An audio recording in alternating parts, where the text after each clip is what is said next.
Hello and welcome to Idaho Bigfoot Research. I'm your host, Jephthah, or Jep for short, and today I am joined by my lovely assistant, Uschi. Now guys, it's very difficult to put this into words, but this may just be the last video that I have Uschi in, if you get my gist. She's been having some problems lately, and I wanted to make sure I made this video. I absolutely love having the dogs in the videos. You've seen Yovis on the channel before too. And, it's a little bit emotional to talk about, but I absolutely love having them on here. I knew from the get-go that it would be to have some memories. And I think this is going to be difficult to get through, but I'm happy to have her on the channel at least one last time. Yeah. You're a beautiful little lady, Ushbear. Now, I do want to give a shameless plug here just because I need to let you guys know about new developments for the channel. I now have merchandise available for sale, so you can support the channel and get something in return. This one is in collaboration with Falk Hoban. He's the one who did the artwork here. I think it looks fantastic. He was very easy to work with as well, so shout out to him. I'll leave a link down below to his Instagram page. But this is, I may be an old fart, but I've got that new fart smell. I think it's really funny, especially for some of the older guys in this field that want something funny to wear, or if you know someone like that that you think would appreciate a good gift, feel free to check out my store and pick one up. I think they'd enjoy it, or you would enjoy it. I'm also going to be coming out with two other ones here soon, one of which has the same artwork and the same layout, but it says I may be a new fart, but I've got that old fart smell. I think it's kind of funny, kind of turns it around a little bit, switches places there. And I'm coming out with that because I've had enough seniors giving me problems because I'm, too young to be wearing this. So they're just being ornery, but still. So I figure those of us who are younger have something that we can wear and not be ribbed for it. And then I'm also coming out with one with artist Tim Mers. I hope I'm saying his name correctly. I apologize if I'm not. Of Arcane Authorities. I'll leave a link to his Instagram page down below as well. He does a really great job also, and it's going to be a very different type of t-shirt, but it's going to be funny as well. Hopefully you guys check that out. I really appreciate your support. Again, I'll have a link down below to my fourth wall page, and you should be able to see this hoodie and the t-shirts listed down below as well. So let me know if that shows up for you. But anyway, guys, I want to dive right into the story, and I appreciate you guys putting up with the long intro. Thank you. All right, so J.W. Burns is an interesting fellow to talk about, and I think he's someone that really deserves more respect and more time spent talking about him. And I found a few other people like this, like Wes Summerlin and a few other fellows that, you hear their name pop up every once in a while, but you don't really know anything about them, right? They're fellows that did a lot of work in the Bigfoot field, had a lot of hours with their boots on the ground, researching the topic, talking to people, but you don't really hear anything about them. If you know of anyone who's done a biography on J.W. Burns or someone who's really delved deep, please let me know. They aren't digging into his research. They just say, he came up with the name Sasquatch, and yeah, let's move on. I don't like that. These are very credible reports, and it also points out how, without meaning to, a lot of Bigfooters who have had a very strong voice in this field have actually kind of lied about Bigfoot, because they've said that there are no viable accounts that have ever recorded X, Y, and Z behavior, and yet, yes, there are.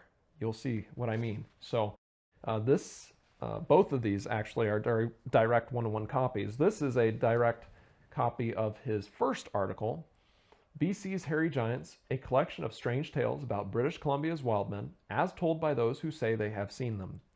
This comes from Macleans Magazine in 1929. Here we go. Are the vast mountain solitudes of British Columbia, of which but very few have been so far explored, populated by a hairy race of giants, men, not ape-like men? Reports from time to time, covering a period of many years, have come from the hinterlands of the province that hairy giants have been occasionally seen by Indian and white trappers in the mountain fastnesses, far from the pathway of civilization. These reports, however, were always vague and indefinite, for the reason that no person could be found, or at least nobody came forward with the information that they had obtained a close-up view of these strange creatures. Persistent rumors led the writer to make diligent inquiries among old Indians. The question relating to the subject was always, or nearly always, evaded with the trite excuse, "The white man don't believe, he make joke of the Indian." But after 3 years of plotting, I have come into possession of information more definite and authentic than has come to light at any previous time. Disregarding rumor and hearsay, I have prevailed upon men who claim they have had actual contact with these hairy giants to tell what they know about them. Their story is set down here in good faith. Peter Williams lives on the Chehalis Reserve. I believe that he is a reliable as well as an intelligent Indian. He gave me the following thrilling account of his experience with these people. Peter's encounter with the giant. One evening in the month of May 20 years ago, he said, I was walking along the foot of the mountain, about a mile from the Chehalis Reserve. I thought I heard a noise, something like a grunt nearby. Looking in the direction in which it came, I was startled to see what I took at first sight to be a huge bear, crouched upon a boulder 20 or 30 feet away. I raised my rifle to shoot it, but as I did, the creature stood up and let out a piercing yell. It was a man, a giant, no less than 6½ feet in height and covered with hair. He was in a rage and jumped from the boulder to the ground. I fled, but not before I felt his breath upon my cheek. I never ran so fast before or since through brush and undergrowth toward the Statlu, or Chehalis River, where my dugout was moored. From time to time I looked back over my shoulder. The giant was fast overtaking me. 100 feet separated us. Another look and the distance measured less than 50. Then the Chehalis, and in a moment the dugout shot across the stream to the opposite bank. The swift river, however, did not in the least daunt the giant, for he began to wade it immediately. I arrived home almost worn out from running, and I felt sick. Taking an anxious look around the house, I was relieved to find the wife and children inside. I bolted the door and barricaded it with everything at hand. Then, with my rifle ready, I stood near the door and awaited his coming. Peter added that, if he had not been so much excited, he could have easily shot the giant where he began to wade the river. After an anxious waiting of 20 minutes, resumed the Indian, I heard a noise approaching like the trampling of a horse. I looked through a crack in the old wall. It was the giant. Darkness had not yet set in, and I had a good look at him. Except that he was covered with hair and twice the bulk of the average man, there was nothing to distinguish him from the rest of us. He pushed against the wall of the old house with such force that it shook back and forth. The old cedars shook, and timbers creaked and groaned so much under the strain that I was afraid it would fall down and kill us. I whispered to the old woman to take the children under the bed. Peter pointed out what remained of the old house in which he had lived at the time, explaining that the giant treated it so roughly that it had to be abandoned the following winter. After prowling and grunting like an animal around the house, continued Peter, he went away. We were glad, for the children and the wife were uncomfortable under the old bedstead. The next morning I found his tracks in the mud around the house, the biggest of either man or beast I had ever seen. The tracks measured 22 inches in length, but narrow in proportion to their length. The following winter, while shooting wild duck on that part of the reserve Indians call the prairie, which is on the north side of the Harrison River and about 2 miles from the Chehalis village, Peter once more came face to face with the same hairy giant. The Indian ran for dear life, followed by the wild man, but after pursuing him for 300 or 400 yards, the giant gave up the chase. Old village Indians, who called upon Peter to hear of his second encounter, nodded their heads sagely, shrugged their shoulders, and for some reason not quite clear, seemed not to wish the story to gain further publicity. On the afternoon of the same day, another Indian by the name of Paul was chased from the creek, where he was fishing for salmon, by the same individual. Paul was in a state of terror, for unlike Peter, he had no gun. A short distance from his shack, the giant suddenly quit and walked into the bush. Paul, exhausted from running, fell in the snow and had to be carried home by his mother and others of the family. The first and second time, went on Peter, I was all alone when I met this strange mountain creature. Then, early in the spring of the following year, another man and myself were bear hunting near the place where I first met him. On this occasion, we ran into 2 of these giants. They were sitting on the ground. At first, we thought they were old tree stumps. but when we were within 50 feet or so, they suddenly stood up, and we came to an immediate stop. Both were nude. We were close enough to know that they were man and woman. The woman was the smaller of the two, but neither of them as big or fierce-looking as the gent that chased me. We ran home, but they did not follow us. One morning, some few weeks after this, Peter and his wife were fishing in a canoe on the Harrison River, near Harrison Bay.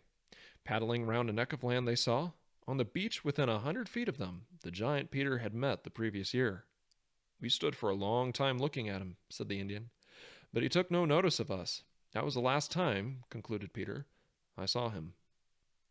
Peter remarked that his father and numbers of old Indians knew that wild men lived in caves in the mountains, had often seen them.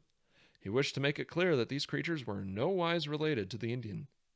He believes there are a few of them living at present in the mountains near Agassiz. Charlie Victor's story. Charlie Victor belongs to the Squaw Reserve near Chilliwack. In his younger days, he was known as one of the best hunters in the province and had many thrilling adventures in his time. Did he know anything about the hairy, ape-like men who were supposed to inhabit the distant mountains? Charlie smiled and answered that he had a slight acquaintance with them. He had been in what he thought was one of their houses. And that is not all, said he. I met and spoke to one of their women, and I shot... But let Charlie tell the story himself. The strange people, of whom there are few, now rarely seen and seldom met, said the old hunter, are known by the name of Sasquatch, or the Hairy Mountain Men. The first time I came to know about these people, continued the old man, I did not see anybody. 3 young men and myself were picking salmon berries on a rocky mountain slope some 5 or 6 miles from the old town of Yale. In our search for berries, we suddenly stumbled upon a large opening in the side of the mountain. This discovery greatly surprised all of us, for we knew every foot of the mountain, and never knew nor heard there was a cave in the vicinity. Outside the mouth of the cave there was an enormous boulder. We peered into the cavity, but couldn't see anything. We gathered some pitchwood, lighted it, and began to explore. But before we got very far from the entrance of the cave, we came upon a sort of stone house, or enclosure. It was a crude affair. We couldn't make a thorough examination, for our pitchwood kept going out. We left, intending to return in a couple of days and go on exploring. Old Indians, to whom we told the story of our discovery, warned us not to venture near the cave again, as it was surely occupied by the Sasquatch. That was the first time I heard about the hairy men that inhabit the mountains. We, however, disregarded the advice of the old men, and sneaked off to explore the cave, but to our great disappointment found the boulder rolled back into its mouth and fitting it so nicely that you might suppose it had been made for that purpose. Charlie intimated that he hoped to have enough money someday to buy sufficient dynamite to blow open the cave of the Sasquatch and see how far it extends through the mountain. The Indian then took up the thread of his story and told of his first meeting with one of these men. A number of other Indians and himself were bathing in a small lake near Yale. He was dressing, when suddenly, out from behind a rock, only a few feet away, stepped a nude, hairy man. Oh, he was a big, big man, continued the old hunter. He looked at me for a moment. His eyes were so kind-looking that I was about to speak to him when he turned about and walked into the forest.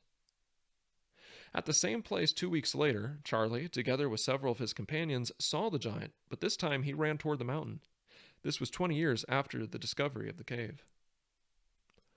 Charlie shoots a Sasquatch boy.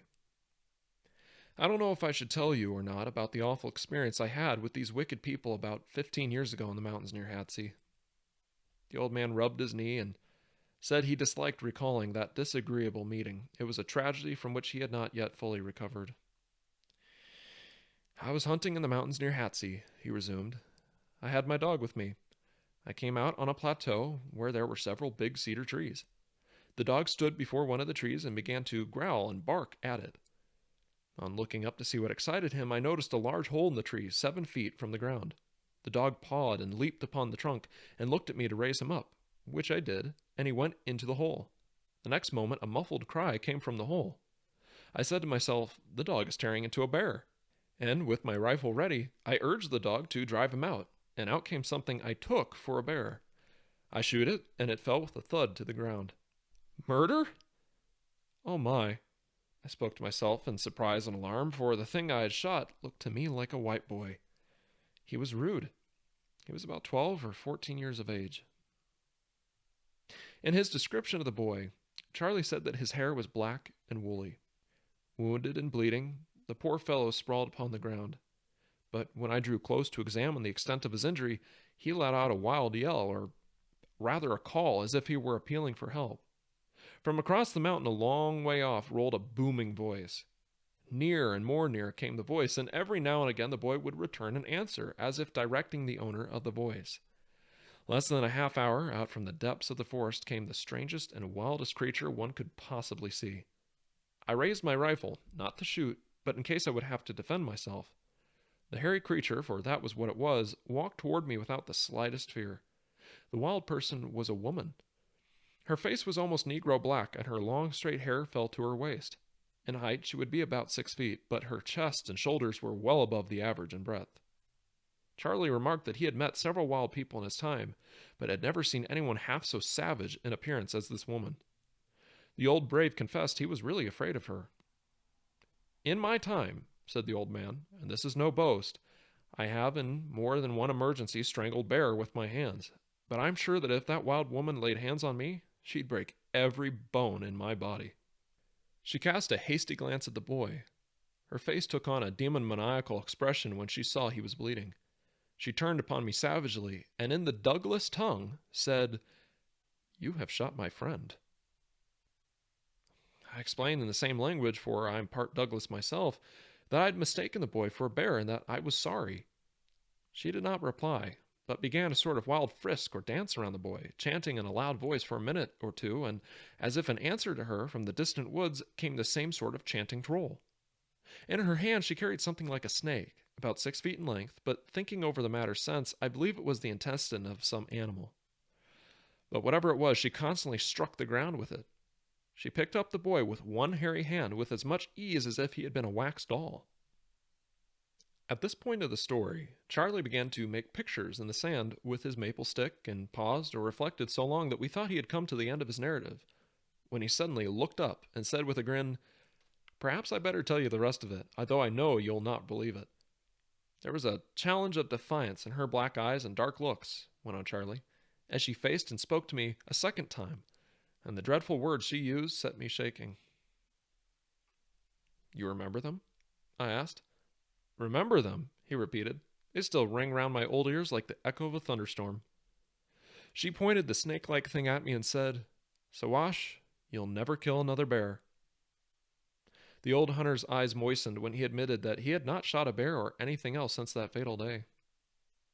Her words, expression, and the savage, avenging glint in her dark, fiery eyes filled me with fear, confessed the Indian, and I felt so exhausted from her unwavering gaze that I was no longer able to keep her covered with my rifle. I let it drop. Charlie has been paralyzed for the last 8 years, and he is inclined to think that the words of the wild woman had something to do with it. The old man told how his brave dog that never turned from any bear nor cougar lay whimpering and shivering at his feet while the Sasquatch woman was speaking. "Just," said Charlie, as if he understood the meaning of her words. The old man said that she spoke the words "Yahoo! Yahoo!" frequently in a loud voice, and always received a similar reply from the mountain. The old hunter felt sure that the woman looked somewhat like the wild man he had seen at Yale many years before, although the woman was the darker of the two. He did not think the boy belonged to the Sasquatch people, because he was white and she called him her friend, reasoned Charlie. They must have stolen him or run across him in some other way, he added. "Indians," said Charlie, "have always known that wild men lived in the distant mountains, within 60 and 100 miles east of Vancouver, and of course they may live in other places throughout the province, but I have never heard of it. It is my own opinion, since I met that wild woman 15 years ago, that because she spoke the Douglas tongue, these creatures must be related to the Indian." The Wild Man at Agassiz. At Agassiz, near the close of September 1927, Indian hop pickers were having their annual picnic. A few of the younger people volunteered to pick a mess of berries on a wooded hillside, a short way from the picnic grounds. They had only started to pick when out of the bush stepped a naked, hairy giant. He was first noticed by a girl of the party, who was so badly frightened that she fell unconscious to the ground. The girl's sudden collapse was seen by an Indian named Point of Vancouver, and as he ran to her assistance, was astonished to see a giant a few feet away, who continued to walk with an easy gait across the wooded slope in the direction of the Canadian Pacific Railway tracks. Since the foregoing paragraph was written, Mr. Point, replying to an inquiry, has kindly forwarded the following letter to the writer, in which he tells of his experience with the hairy giant. Dear Sir, I have your letter asking if it is true or not that I saw a hairy giant man at Agassiz last September while picking hops there. It is true, and the facts are as follows. This happened at the close of September, 1927, when we were having a feast. Adeline, August, and myself walked to her father's orchard, which is about 4 miles from the hop fields. We were walking on the railroad track, and within a short distance of the orchard, when the girl noticed something walking along the track coming towards us. I looked up, but paid no attention to it, as I thought it was some person on his way to Agassiz. But as he came closer, we noticed that his appearance was very odd, and on coming still closer, we stood still and were astonished, seeing that the creature was naked and covered with hair like an animal. We were almost paralyzed from fear. I picked up 2 stones with which I intended to hit him if he attempted to molest us, but within 50 feet or so he stood up and looked at us. He was twice as big as the average man, with hands so long that they almost touched the ground. It seemed to me that his eyes were very large, and the lower part of his nose was wide and spread over the greater part of his face, which gave the creature such a frightful appearance that I ran away as fast as I could. After a minute or two I looked back and saw that he resumed his journey. The girl had fled before I left, and she ran so fast that I did not overtake her until I was close to Agassiz, where we told the story of our adventure to the Indians who were still enjoying themselves. Old Indians who were present said the wild man was no doubt a Sasquatch, a tribe of hairy people whom they claim have always lived in the mountains, in tunnels, and caves. Do hairy giants inhabit the mountain solitudes of British Columbia? Many Indians, besides those quoted, are sincerely convinced that the Sasquatch, a few of them at least, still live in the little-known interior of the province. So as you could see there, that was absolutely incredible. There's a lot to take away from that, and I do have a whole bunch of points that I want to go over at the end of the video, but I want to dive right into the next article that he wrote. And I should clarify here, this is not the next article that he wrote. According to some individuals, he wrote, I think, over 40, I think it was 50 total articles. And so this is just one of the last articles that he wrote that really stood out to people that got recorded. If you have access to any of the articles that he wrote, besides the 2 that I have available right now, please let me know. I really want to delve into this man and his research more. More than likely, though, they don't really cover any new information, and that's why people haven't really tried to keep track of them. Because you'll see there's a lot of information that he kind of goes over again here, but there's some brand new information as well, so I want to make sure I cover this. It's not as long as the first one. So this one right here was published in 1954, and you got to keep in mind that is 25 years after his first article. Now this was relayed by Mr. Burns to a Mr. Charles V. Tench, who it seems wrote down these stories for Mr. Burns. Because at this point, Mr. Burns is an older man, so probably has bad eyesight, may not be able to work with a typewriter or whatnot. So it seems like he told this story to Mr. Trench, and Mr. Tench wrote it down for him. But regardless, I think it's a really good article. It was titled My Search. But regardless, this one was published in 1954, which was 25 years after the first article that Mr. Burns wrote that I just read to you guys. And this was relayed by Mr. Burns to a Mr. Charles V. Tench, who seemingly wrote down Mr. Burns' words for him. I imagine Mr. Burns was probably an older man at this point, probably had bad eyesight, may have had arthritis, so it'd be harder to type. Whatever the case is, it does not say, but this was written down for Mr. Burns. Now, the article was titled, My Search for BC's Giant Indians. Do the hairy... Oh, you're over there. Now, it was titled, My Search for BC's Giant Indians. Do the hairy 8 feet tall Sasquatch still live? I have spent over 16 years as teacher at Chehalis Indian Reserve seeking them.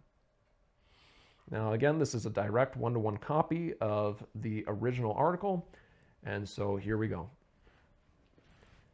Now again, this is a direct one-to-one copy of the original article, and here we go. My search for BC's giant Indians. Do the hairy, 8 feet tall Sasquatch still live? I've spent over 16 years as teacher at Chehalis Indian Reserve seeking them. I've spent more than 16 years trying to track down, in the unexplored wilds of British Columbia, Canada's most elusive tribe of Indians. They are the mysterious Sasquatch, wild giants 8 feet tall, covered from head to toe with black, woolly hair. My search for these primitive creatures began in 1925, when, after serving on the Vancouver Sun, I was appointed teacher for the Chehalis Indian Reserve. Here, buried in the bush by the banks of the Harrison River, BC, some 60 miles from Vancouver, my wife and I have been friends for 16 years with the Chehalis Indians. Because they knew I wouldn't taunt them, my Chehalis neighbors revealed to me the secrets of the Sasquatch, details never confided to any white man before. The older Indians called the tribe Saskahavas, literally wild men. I named them Sasquatch, which can be translated freely into English as hairy giants. I've never personally encountered a Sasquatch myself, yet I've compiled an imposing dossier of first-hand accounts from Indians who have met the wild giants face to face, and no survivors of the tribe still live today. I was always aware when the Sasquatch were in the vicinity of our Indian village, for then the children were kept indoors and not allowed to venture to my school. The Chehalis Indians are intelligent, but unimaginative folk. Inventing so many factually detailed stories concerning their adventures with the giants would be quite beyond their powers. Certainly they are highly sensitive when white strangers ridicule their well-authorized stories. Once, on May 23rd and 24th, 1938, an Indian Sasquatch Days festival was held at St. Harrison Hot Springs, British Columbia. After getting special permission from the Department of Indian Affairs, Ottawa, I took several hundred of my Indians. Unhappily, a prominent member of the BC government made a hash of the ceremonies. In his welcoming speech over the microphone, the official blundered, "Of course, the Sasquatch are merely Indian legendary monsters. No white man has ever seen one. They do not exist today. In fact," he was drowned out by a rustling of buckskin garments and tinkling of ornamental bells as, in response to an indignant sign from Old Chief Flying Eagle, over 2,000 Indians rose to their feet in angry protest. The chief stalked to the open space where the government officials stood and, turning his back on them, thundered into the mic in excellent English. "The speaker is wrong. To all who now hear, I, Chief Flying Eagle, say, some white men have seen Sasquatch. Many Indians have seen Sasquatch and spoken to them. Sasquatch still live all around here. Indians do not lie." Ever since my interest in the Sasquatch was stimulated by the celebrated anthropologist Professor Hill Tout, I've come across fascinating proof. Oldest written record I discovered was that of the late Alexander Caulfield Anderson, after whom the West Vancouver suburb Caulfield is named. When he was a Hudson's Bay Company inspector in 1846, establishing a post near Harrison Lake, Anderson frequently mentioned in his official reports the wild giants of the mountains. Once, he wrote, he and his party were met by a bombardment of rocks hurled by a number of Sasquatch. What do the modern Sasquatch look like was given vivid description by William Point and Adeline August, Indian graduates of a Vancouver high school. They encountered a wild giant last September, 4 miles from the picnic that Indian hop pickers hold annually near Agassiz, BC. "We were walking on the railroad track toward the house of Adeline's parents," Point told me, when Adeline noticed a person coming toward us. We halted in alarm. The man wore no clothing at all and was covered with hair, like an animal. He was twice as big as the average man. His arms were so long his hands almost touched the ground. His eyes were large and fierce as a cougar's. The lower part of his nose was wide and spread over the greater part of his face, which gave him a repulsive appearance. Then my nerve failed me. I turned and ran. The Indians tell me that each summer the Sasquatch have a gathering of the survivors of their race near the rocky, shelving top of Morris Mountain.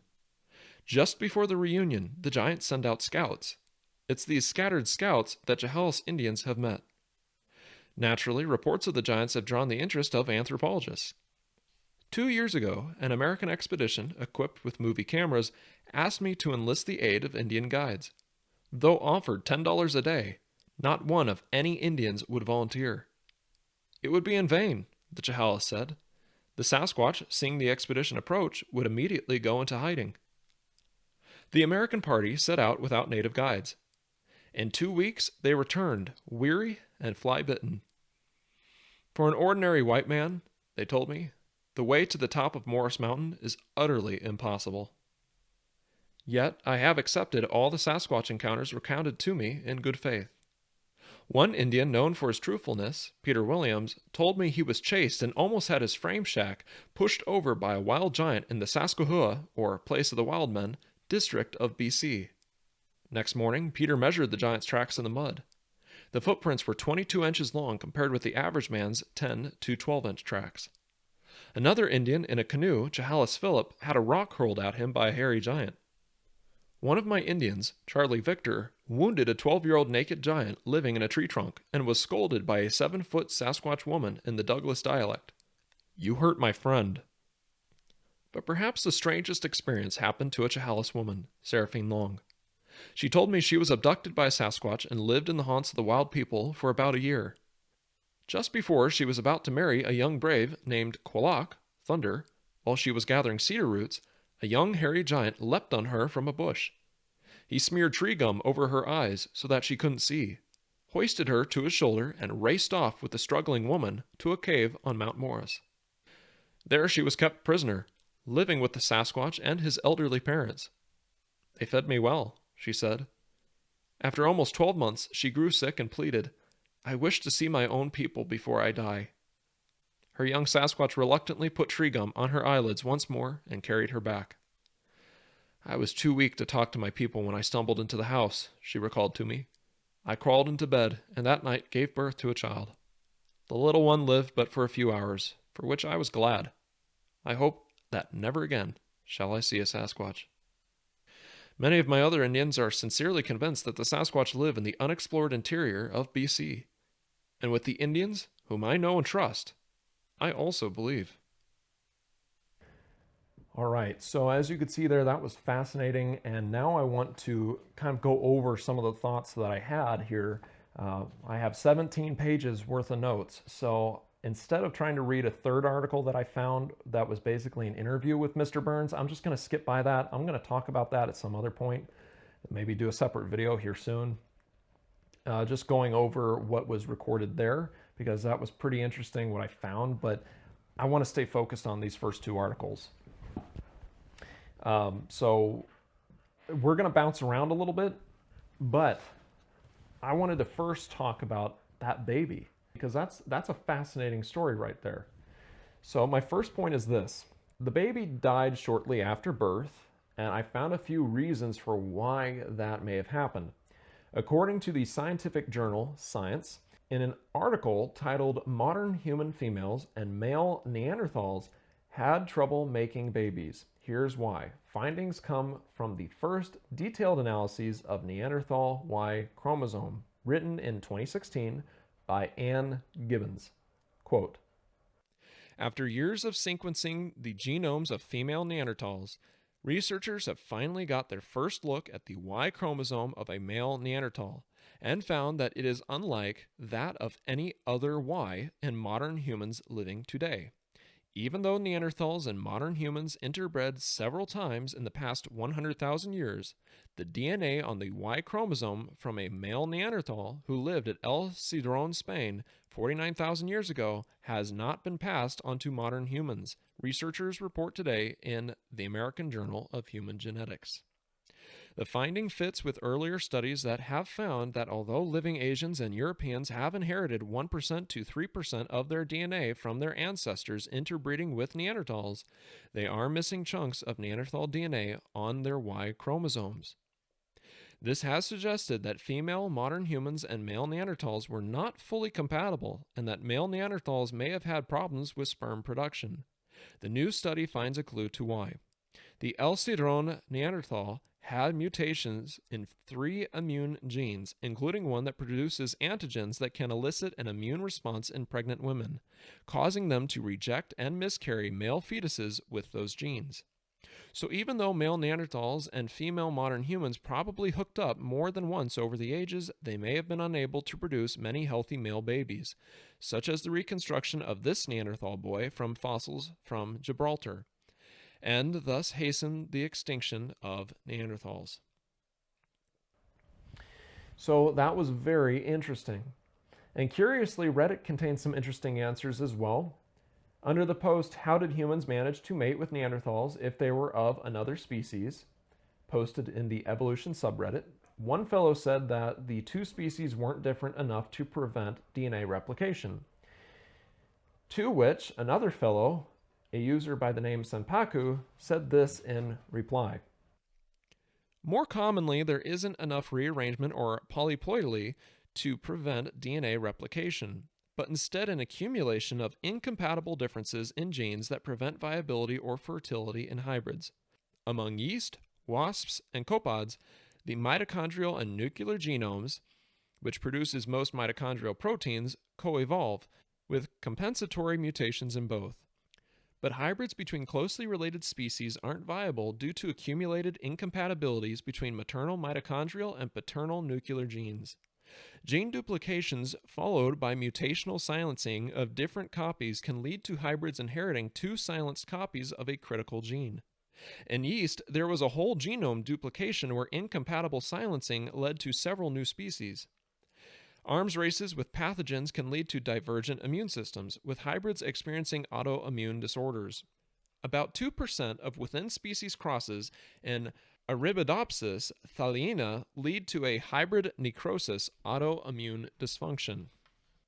Selfish genes, self-replicating junk, that is quiescent within a species can be unleashed in hybrids." So, of course, there's a lot to unpack there, but what I find most interesting is that this is a small detail that's really quickly glanced over by Miss Long here.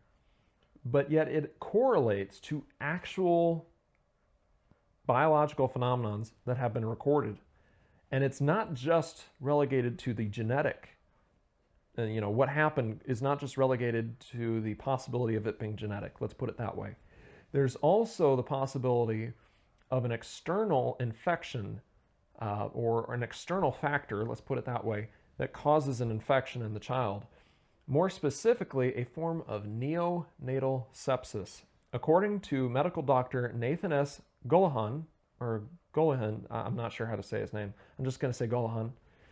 Quote, "Sepsis is a life-threatening condition typically triggered by bacterial infections.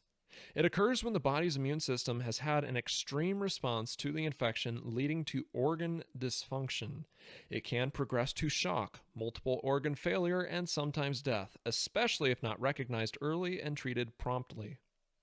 Neonatal sepsis is a significant cause of neonatal morbidity and mortality, with the World Health Organization estimating that there are over 500,000 neonate deaths globally each year due to sepsis. Neonatal sepsis may be categorized as early onset, day of life 0 to 3, or late onset, day of life 4 or later. Of newborns with early onset sepsis, 85% present within 24 hours. Median age of onset 6 hours. 5% present at 24 to 48 hours, and a smaller percentage present within 48 to 72 hours. Onset is most rapid in premature neonates. Early onset sepsis is associated with acquisition of microorganisms from the mother. Infection can occur via hematogenous transplacental spread from an infected mother, or more commonly via ascending infection from the cervix. Organisms that colonize the mother's genitourinary tract, or GU tract, may be acquired by the neonate as it passes through the colonized birth canal at delivery. Now, several different types of bacteria can cause a GU tract infection. Group B Streptococcus, E. coli, Listeria monocytogenes, and Haemophilus influenza. According to the Cleveland Clinic, viruses, fungi, and parasites can also lead to the condition. For instance, the herpes simplex virus, HSV, can cause severe infections in newborns. And according to marchofdimes.org, quote, "Group B Streptococcus, also called Group B strep or GBS, is a common type of bacteria, tiny organisms that live in and around your body that can cause infection. Usually GBS is not serious for adults, but it can hurt newborns. Many people carry group B strep bacteria and don't know it.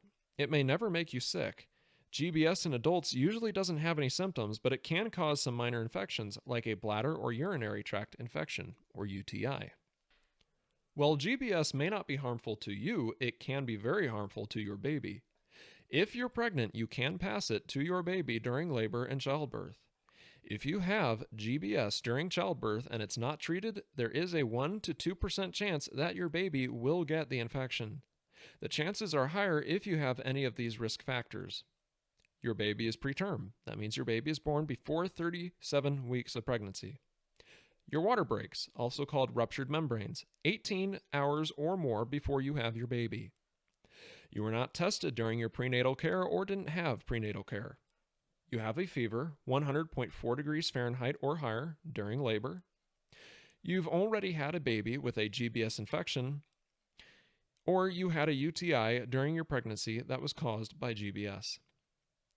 Early onset GBS can cause pneumonia, a lung infection, sepsis, a blood infection, or meningitis, an infection of the fluid and lining around your brain. Pneumonia and sepsis in newborns can be life-threatening. If you have GBS, you can pass this kind of infection to your baby, but treatment with antibiotics during labor and birth can help prevent your baby from getting it. About half of all GBS infections in newborns are early onset. So, as you can see here, we can think of numerous possibilities here. Now, given some information that we will discuss later on, I think the possibility that she maybe wasn't as clean as she could or should have been, combined with the probability that the Sasquatch who impregnated her probably wasn't very clean himself when he did what he did, and the fact that she said that she felt like she was dying, and apparently it appeared that way externally for the Sasquatch to bring her home, tell me that she probably had an infection and the baby picked it up. But I'm sure there are other possibilities as well, and I'm open to hearing any ideas that you have as well, obviously. But the fact that there are so many for such a simple detail that basically, I don't know, I feel like it gives it more credence because this is a very real phenomenon.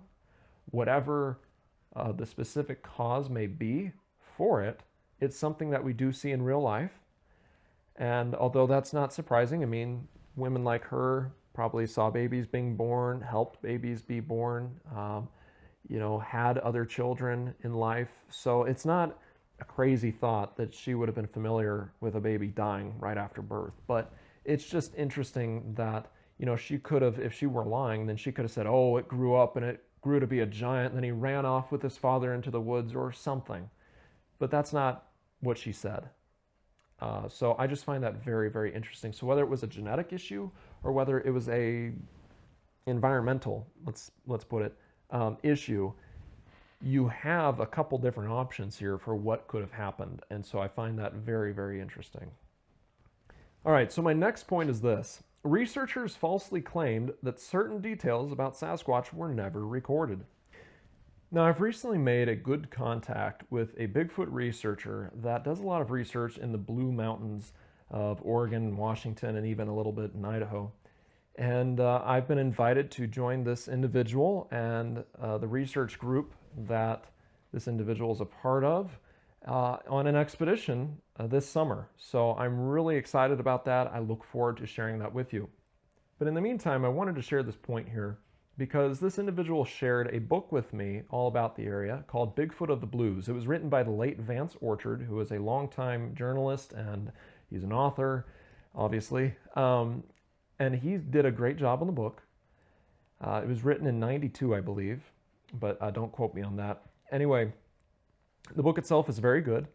And what I like about it is that it shares a lot of information about some of the local names in the area, including guys like Wes Summerlin and Paul Freeman. And even though I've been very suspicious of Paul Freeman, I like seeing this side of him. I'm seeing some more information about him that I did not know before. I do believe still that he hoaxed some evidence, and I went into that in one of my videos just recently talking about Bigfoot footprints. But the fact is that whether you love him or hate him or not, I feel like he has gathered some viable evidence. I'm just still very skeptical of it.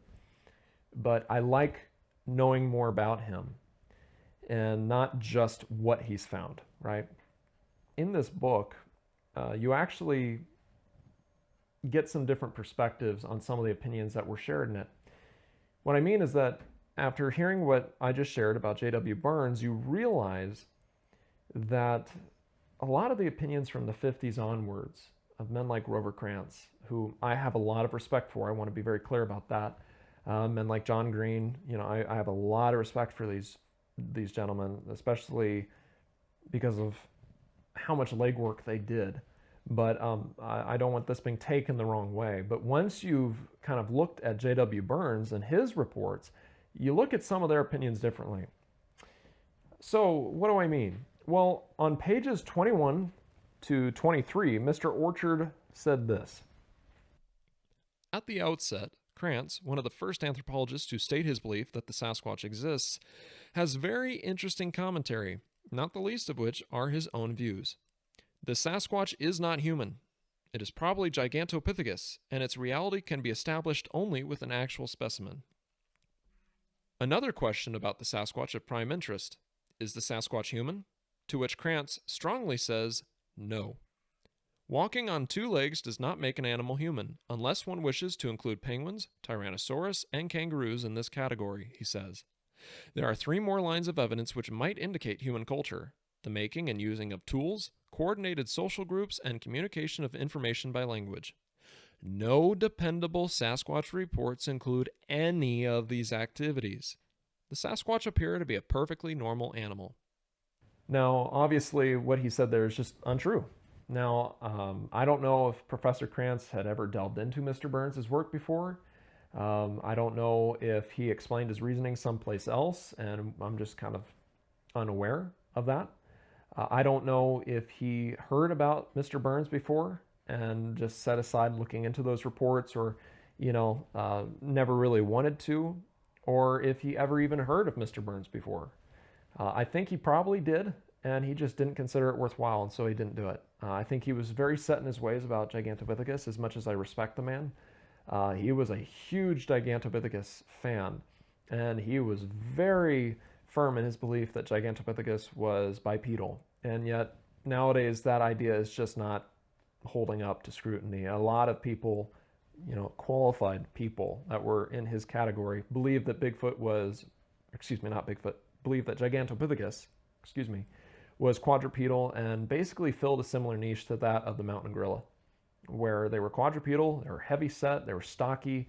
They could go bipedal for a short period of time, but they were not bipedal only or bipedal primarily. All right, my battery cut out there, but anyway, the point is that more than likely, if Bigfoot is not a type of human, it is related to Paranthropus, or something very similar to Paranthropus, or Paranthropus as I used to call it. Apparently, Paranthropus is the more common pronunciation. But the fact is this. I think his heavy bias really blinded him here.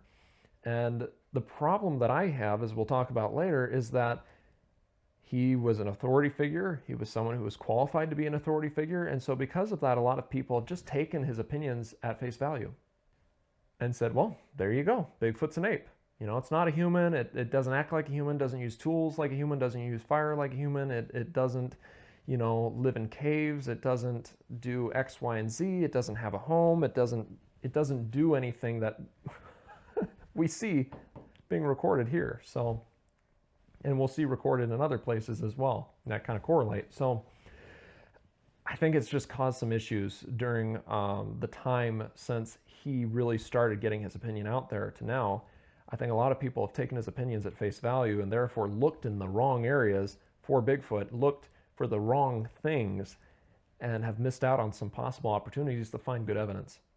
Now, another individual that I have a lot of respect for in this field, I mentioned his name earlier, John Green. He was a prolific writer and author.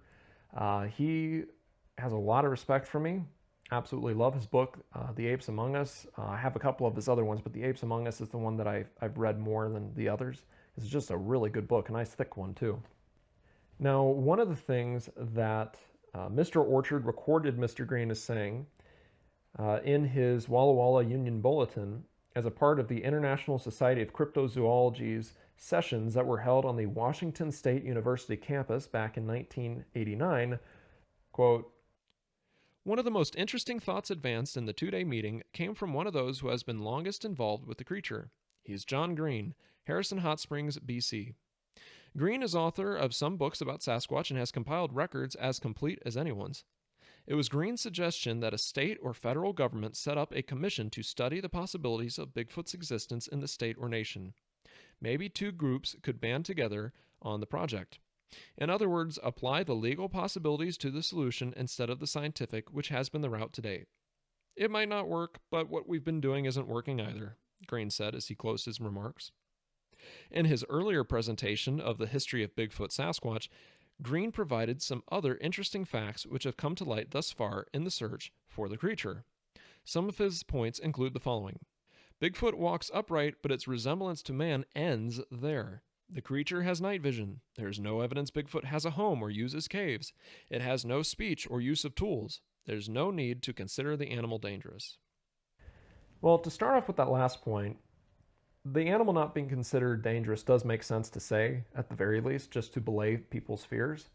And, generally they aren't aggressive, but just like with mountain lions, they are sometimes, and they are potentially dangerous. So I kind of disagree with this point, but I can understand making that point just to kind of belay people's fears, again, and not make the general public too worried, not go after it like it's a monster. So I get that. I don't have a problem with that. But, like the account of Bauman recorded by Theodore Roosevelt, the Ape Canyon incidents, and the account of Peter Williams are a good example of aggression in Bigfoot accounts or potential Bigfoot encounters. So that statement is incorrect that he made, but I think it's appropriate, if that makes sense. Now, there have been a few reports of primitive tool use. According to folks like Chooks Outdoor Adventures, big shout out to him. I watched him before he ever talked about Bigfoot because I run the YouTube channel Jepp's Outdoor Adventures and I do ammo tests myself. And so he's someone who had done stuff like that and talked about bear protection. So it's just kind of funny to see how he's evolved to be on the same path as I have. I've kept it separate from my other channel just to make sure I don't have any issues with my viewer base, but that's pretty neat. It makes sense what he had to say. And he talked with Rob Roy Menzies, who is a fantastic artist. I've featured his art on the channel before. I've yet to actually interact with him, but he does a fantastic job and he gives a good impression from everything I've seen. And he's also had Larry Beans Baxter on in a video that he did just kind of talking about this topic. And so they all kind of have a similar belief about the potential usage of at least very primitive tools. And researcher Ray Harwood, I want to talk with him this year. He's an Idahoan. He's found both stone cutting tools and chipped bone tools that he believes are attributable to Sasquatch. And that honestly wouldn't surprise me terribly. I think we've kind of assumed that because we don't see Bigfoot carrying around a hatchet all the time that, well, there you go, Bigfoot doesn't use tools. But that's not necessarily true. They could. Very primitive tools. But I think the reason why we don't see a whole bunch of stone tools is because they don't generally need them. But that doesn't mean that they couldn't craft them. I don't think they're stupid. I think they know exactly what they are and they would know how to make them. And I don't see any discrepancies with them maybe stealing tools, like someone's knife or what have you. And there's guys like Tim Coonbo Baker and Jim Bear King who have alluded to the usage of cutting tools, which more than likely would be stone cutting tools, but it could have been stolen knives as well or whatever. As we've seen, at the very least, though, whether or not they've found such things, because they kind of alluded to that, but they never really talked about that too much. Regardless, chimpanzees have been seen using very primitive tools. We've seen monkeys even doing such things at times, but it's mostly the realm of apes, like chimpanzees, who have been seen using primitive tools. And so the idea that Bigfoot could do that is not crazy whatsoever. And I believe that they kind of alluded to this, but the idea of, I think it was Ray Harwood that said this actually, but I think he alluded to the idea of when you hear rock clacking, that it's not necessarily them just clacking rocks together, but they might be trying to use those rocks to create stone tools.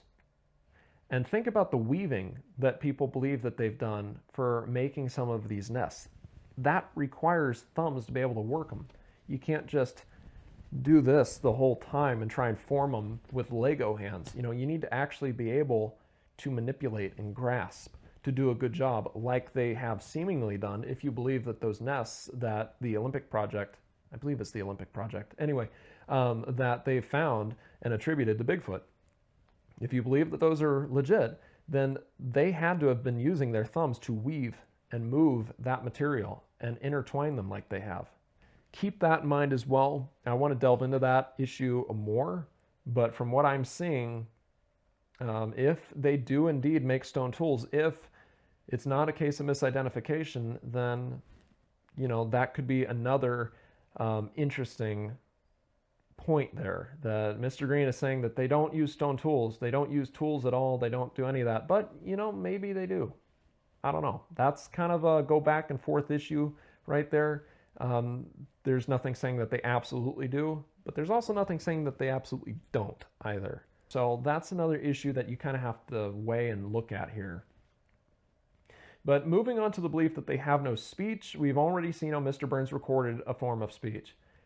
And this is in addition, or maybe these other things are in addition to what Mr. Burns recorded, but we've also seen how others have heard what can be called a sort of language. When you look at Ron Moorhead's recordings, I know that's kind of gone back and forth in the eyes of many as being, you know, fake or real, because again, he's somebody who, you know, you can go back and forth on. But what's interesting is that the sounds that he recorded, other people have said that they've had a Sasquatch come in when they've played it on loudspeaker. And they've also said that their dogs react very strangely to it, differently than they would to gibberish. I have a friend over in North Carolina who is a Bigfoot researcher who has heard similar sounds to that. And there's also the North American Wood Ape Conservancy, or NAWAC, who have recorded and displayed some of those type of sounds on their website. So they've heard that kind of samurai chatter as well. You don't just make sounds for no reason. Birds chirp and twitter because that's a form of language for them. Same with crows and ravens making their various noises. Same with, you know, deer and elk making their different sounds or calls. And so you got to keep in mind language versus verbal human language are two different things, but they're based upon the same idea. And it's just figuring out the differences between them that, you know, the minutia basically, that can get you out of this being an issue. But given that Mr. Burns recorded them actually talking, and there's other encounters where such a thing has happened, and given that, you know, that samurai chatter does actually sound like it's more complicated than just a repeated call, it seemed like language being used, I'm willing to say that Mr. Green was wrong here, in my opinion. Of course, you can have your own, but that's just another occasion where a statement was made, but just because he hadn't had anyone report that doesn't mean that it's not something that occurs. And an interesting possibility that I want to make sure I share is that they may also communicate outside of our hearing range. A fellow I've had on the channel before in Expedition 3, Part 1, that I just posted a little while ago. I'm going to be coming out with Part 2 soon. And he shared off camera the idea or hypothesis that they may communicate with a form of infrasound. So that's why sometimes the woods go silent, is they're communicating with each other and not just trying to scare or spook you, you know, because we recognize that infrasound probably is used, but why is the question. I think that he has some, I think there's some veritas to his opinion. I think he might just be right here, that they use infrasound to communicate, at least over a short distance. And that's why sometimes the woods go silent when they're around. That's why sometimes people feel nauseous when they see a Bigfoot. It's not just done to scare them. It's done because they're communicating, potentially to us, but also potentially to other members of their species. And so, you know, it's just an interesting hypothesis there. So shout out to Lawson for coming up with that one, or at the very least sharing it with me. But I think there's a possibility there as well. So that's another area where, you know, maybe language is being used. You just can't hear it, and so therefore you're assuming that they don't use a form of language. You can't necessarily assume that as a fact. You can postulate it as a possibility, a reasonable possibility even, but that doesn't necessarily mean that you're right. When you're just looking exclusively at the reports that Mr. Burns recorded and published almost 30 years before the introduction of the Jerry Crew footprints and 60 years before the ISC conference, they all come from the natives in the area who were intelligent, competent, and easily pretty authoritative. Because you're looking at people who have had generational knowledge of these creatures and generational interactions with these creatures.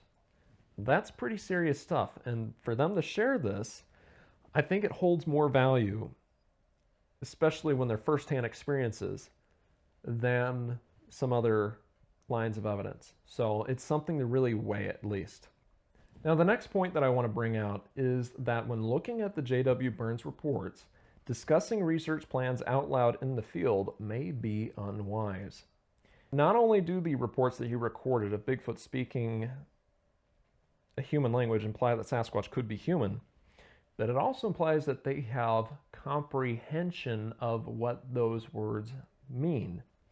Now, obviously, the Douglas dialect is going to be different from English.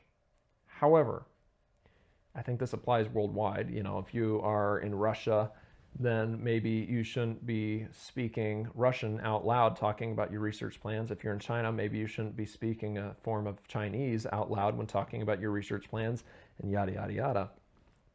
But since I focus on North America, that's just what I'm going to talk about. Although in Canada, there's also a lot of French, so that's something to keep in mind as well, and it's been that way for a long time. But when looking at these Bigfoot reports, it's clear that if they can speak the Douglas dialect because they've been around it long enough, because they've interacted with enough people who speak it, then the same can be true of English. Now, in some places out west, we haven't been here that long, but in other areas, we've been here for quite a while. We've been speaking English out loud around them, presumably, within earshot. Some of our people may have been kidnapped by them as well, so it's not just the natives, but you're looking at the colonists, and you're looking at, even people who've been here for generations. There's some kidnapping reports that sound genuine, that sound like they may have been attributable to Bigfoot, and so they could have learned English from us as well, directly, or by people teaching them purposefully, like how some people do gifting, they talk with the Sasquatch and whatnot. Well, that could also be a part of it too.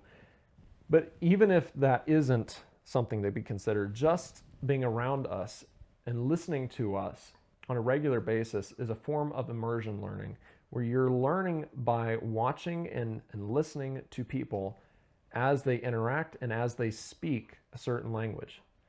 It's kind of a brute force method of learning a language. It's not easy.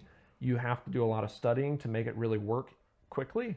But in theory, you can learn at least certain words, just like with our dogs. They figure out by intonation just what someone means.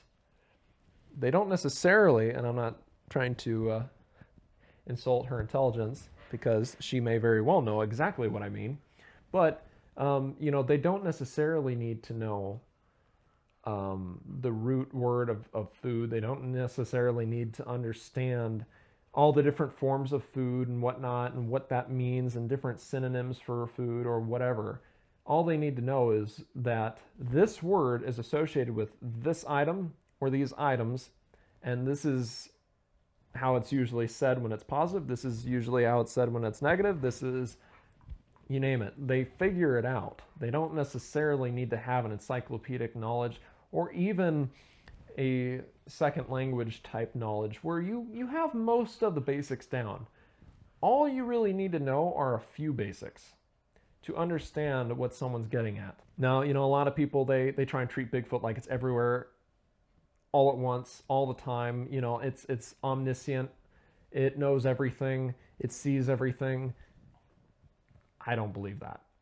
Well, not only could a Bigfoot follow you at a distance, watch you, follow your tracks that you've made, and figure out where you went and what you did, but, they can possibly even understand what you're getting at. So basically, we should be careful to not use trigger words like I hope to shoot a Sasquatch. I hope to capture a photo of Sasquatch. I hope to record a Sasquatch. I want to lure a Sasquatch. I want to watch whatever, right? It can be taken out of context. There's jokes about photographers talking at a cafe about how they shot a family of four with their Canon, right?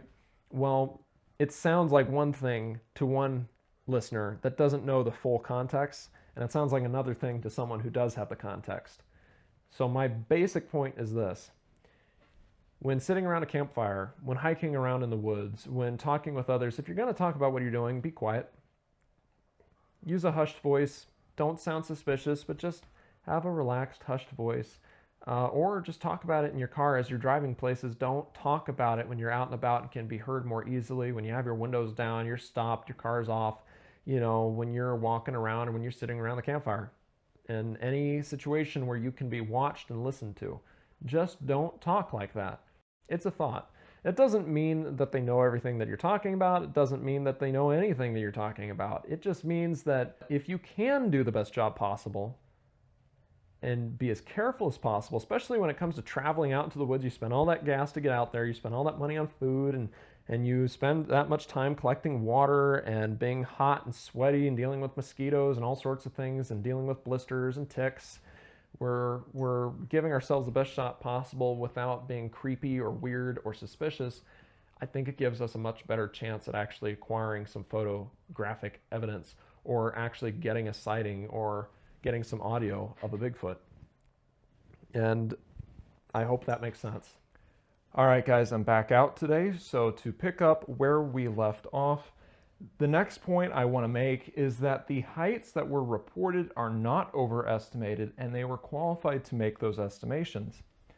One of the points that I brought out in my video, How Tall Are Sasquatch? I think it's a video that you all should see. I think it was very well done, in my honest opinion. I put a lot of effort into it. Was that in Alaska, J. Robert Alley, he's a really good author, in his book, Raincoat Sasquatch, he reported very frequently that the Bigfoot were described as 7 to 8 feet in height regularly.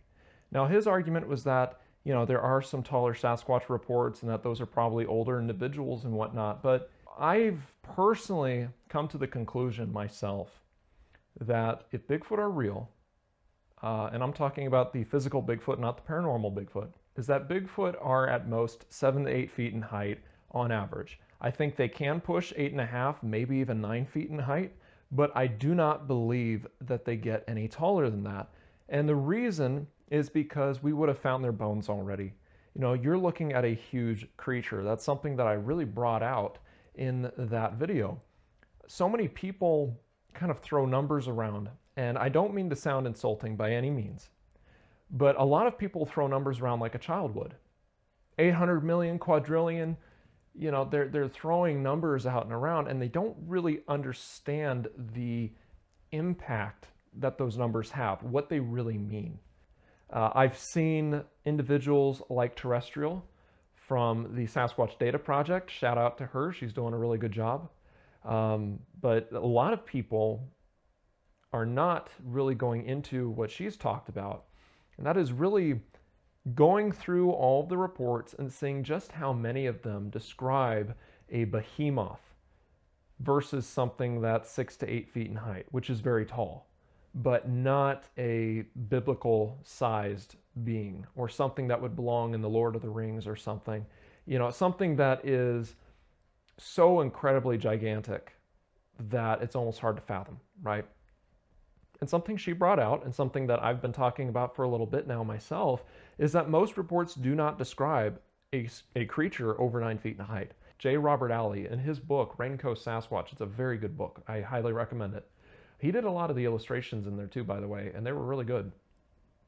But one of the things that he talked about is that in Alaska, a lot of the reports estimate a creature from 7 to 8 feet in height. Now, if there was any place in the world where you would have a very, very, very tall Sasquatch, it would be in Alaska. It's very, very cold for a considerable amount of time. You're dealing with some of the biggest predators on planet Earth, where polar bears will be seen, where you have the biggest brown and grizzly bears. So yeah, you're looking at some pretty hefty sized predators and prey, and yet a lot of the Bigfoot there are not recorded as being huge. And so if you're looking at Bergman's rule saying, okay, the farther north you go, the bigger the animals are, which isn't actually a hard and fast rule. Anyway, I went into it in that video, how big are Sasquatch, or how tall are Sasquatch. But still, if you want to go by Bergman's rule, as a rule of thumb, the Bigfoot that are there in Alaska should be the biggest in the world, and yet they're not. And I think the reason is because you're not looking at an actual size difference.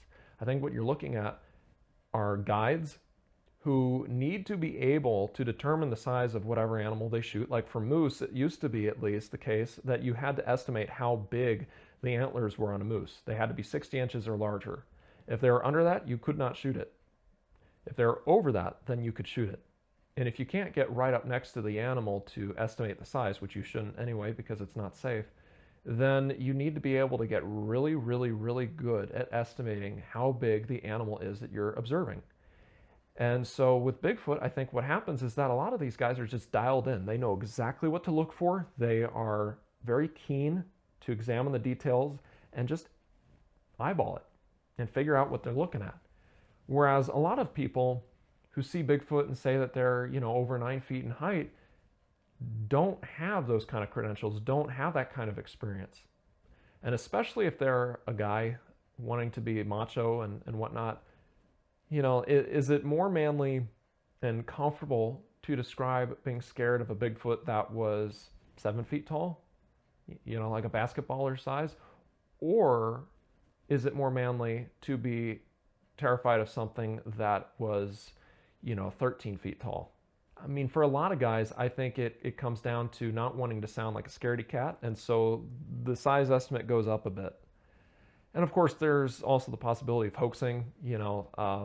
There's the possibility that they really weren't trying to overestimate. They were just scared and it looked gigantic. I think a lot of people don't realize just how big an 8-foot tall Sasquatch really is. I mean, that dwarfs any man alive today, just about. I mean, you are looking at a huge creature. You're not looking at, some little Sasquatch. You're looking at a giant, okay? You're looking at something huge that's peering down at you.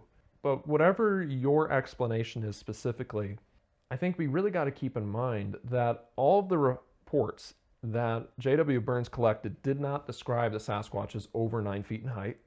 And the male Sasquatch that Mr. Williams described, he said it was an adult male. He didn't describe it as a teenager. He didn't describe it as a young male. He just described it as a man. So that doesn't imply youthfulness, right? And the Sasquatch, he said, where was it? He said that it was a giant, but that it was also no less than 6½ feet in height. So that is squarely within the range of human height. And you got to keep in mind, if Bigfoot are real, I've come to this conclusion that we have found Bigfoot bones.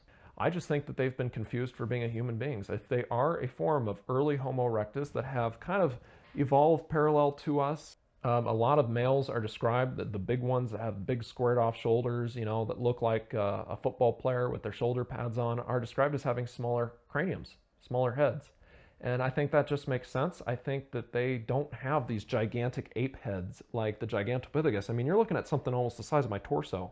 If that existed, we would have found it, period. I know that sounds arrogant for me to say, disagreeing with other people, but there is no way that something that big would go without being discovered. Now you can say, okay, for thousands of years they've been dead, and so the bones have degraded. All right, yeah, that's fine.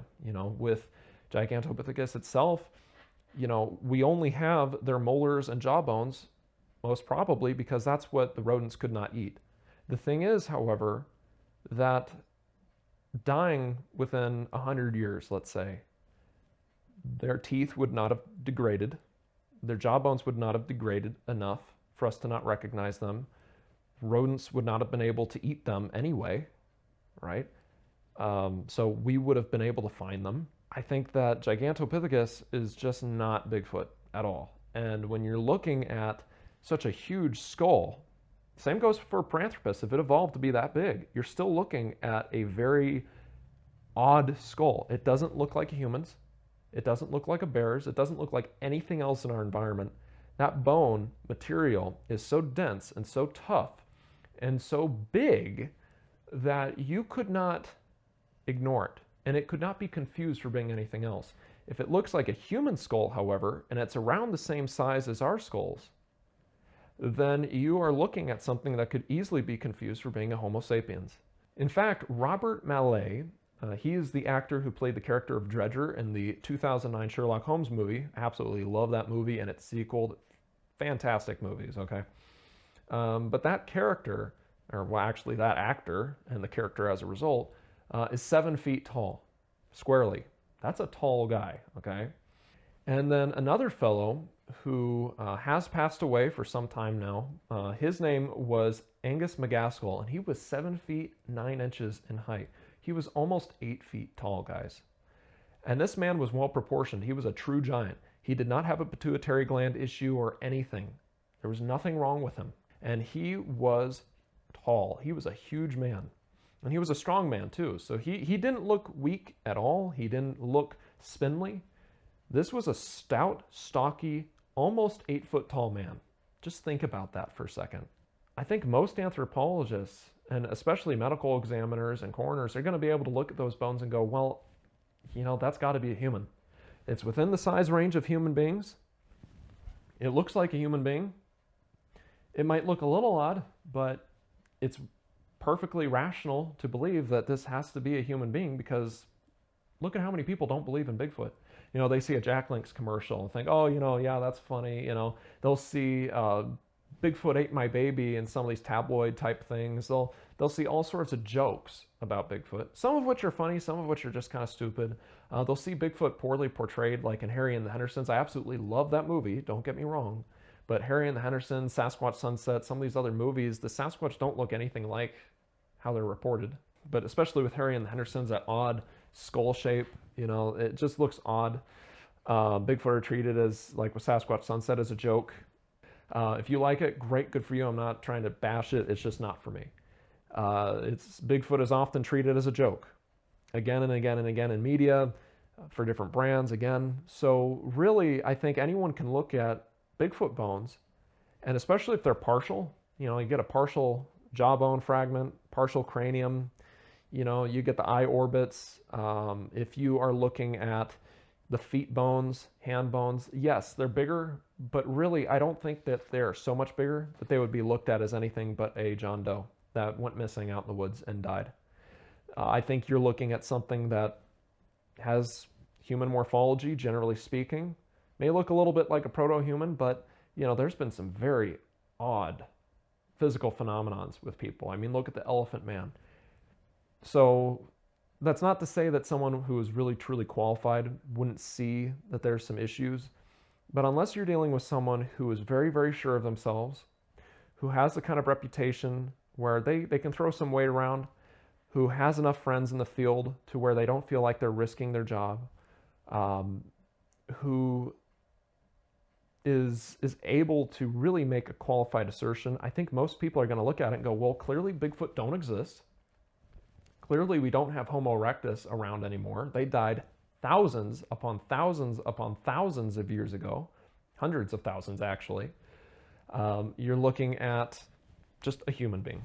You know, okay, yeah, it looks a little odd, but come on, you know, it's got to be a human. I think people rationalize things a lot, and so you're just looking at best, something that would be reasoned away or maybe set aside and would not be considered as really, really good evidence. But I do not believe for a moment that an ape-like skull could go without being noticed, especially one as big as my torso, right? Gigantopithecus skulls are huge, the recreations that are leaning towards it being like a Paranthropus. We don't have enough to say that they look like Paranthropus. More than likely, they probably evolved to be very similar to mountain gorillas in their ecological niche, and therefore had some notes of orangutan-like features, but were very stocky and quadrupedal, just like a mountain gorilla. I don't believe they were as big as a lot of people say they are. I think that they could maybe stand 8 feet tall. It's all very interpretive with Gigantopithecus. Please remember that fact. The next point is that the physicality and descriptors are accurate to what is reported today. You know, they were described as muscular, very stout, very strong, very hairy. They were described as being very human, so probably the mouth and the nose and the eyes were generally pretty human-like. They weren't described as having tusks or fangs or having an ape-like nose. They weren't described as having ape-like feet. They weren't described as knuckle walkers or knuckle draggers. They weren't described in any manner that really would separate them from Bigfoot reports today or for the last, 80 years, let's say. They're all pretty darn accurate to what we have come to interpret as being the standard for Sasquatch reports. Because again, some sightings report really tall Bigfoot and whatnot, but if you're looking at the majority of sightings, you set the minority aside because it is a minority of evidence. Minority of evidence does not stand up against the majority unless there's a reason to scrutinize the majority of evidence. And in that case, you're pruning down just how many pieces of evidence you're comparing. So if you have a pruned down majority of evidence and a pruned down minority of evidence, the majority stands up and takes first place as what you should be considering as fact. And second place is the minority. All right, this goes for any number of different things. At least in my eyes, that's my standard. And when looking at this, almost everything lines up with the majority of evidence that has been collected and seems to be logical, reasonable, factual about Bigfoot. So that's something that really needs to be considered here. We're not looking at strange, weird, stupid stories, right? We're looking at stuff that actually makes a lot of sense and lines up. All right, so my next point is that the height of the female changed over time. This is something that I'm wondering if you guys noticed or not, but what I really found curious is that when J.W. Burns recited the story of Charlie Victor in his second article that we read, the height of the female Bigfoot changed. Originally, he said, quote, "Less than half an hour out from the depths of the forest came the strangest and wildest creature one could possibly see. I raised my rifle not to shoot, but in case I would have to defend myself. The hairy creature, for that was what it was, walked towards me without the slightest fear. The wild person was a woman. Her face was almost Negro black, and her long straight hair fell to her waist. In height, she would be about 6 feet, but her chest and shoulders were well above the average in breadth." So she was 6 feet at first, and that actually aligns with Patty in the Patterson-Gimlin footage. She's estimated to be about 6 foot 3 inches in height. Some would say that she's a bit taller, but generally she's around that 6 foot something range. So that actually lines up really well. But in his 1954 article, J.W. Burns said, "One of my Indians, Charlie Victor, wounded a 12-year-old naked giant living in a tree trunk and was scolded by a 7-foot-tall Sasquatch woman." So the fact that first he said 6 feet and now he says 7 feet all those years later is a very important point. This is why you need to have a detailed accounting of someone's accounts, right? You can't just paraphrase them and go off of memory whenever you try and recite them. You need to have a file cabinet with detailed notes. I'm going to be doing that soon. I got a file cabinet. I tried spray painting it black. That did not work, so I'm going to have to try and redo all of it. But because it was an awful, like, pinkish color. I hated it. But anyway, I got it for like $10 at a Goodwill, I think. So it was not a big loss in that regard. I might just hide it in the corner so no one sees it. But the thing is that you need to take very detailed notes and you need to record them and keep them in a spot where they're safe. You need to try and remember every detail. If they can't remember every detail, then write that down. Note which details they cannot remember or recall, and be very exact, very thorough and detailed. And you need to do that with your own sightings. That's why I tell people, record it, write it down. You need to record a video of it. I haven't made a video about that, and I want to here soon, just talking about what you need to do after your sighting or after someone else has a sighting that you know, but mostly for yourself, what you need to do if you had a sighting, because I think a lot of people don't really talk about that enough. Like if you start up a conversation with somebody and you ask a Bigfoot researcher what you need to do, absolutely you'll get help, but you need to know for yourself, because contacting people after something like that can be very nerve-wracking. I know myself because that's been my experience. So that's why I try and do what I do, and I want to make a video all about that.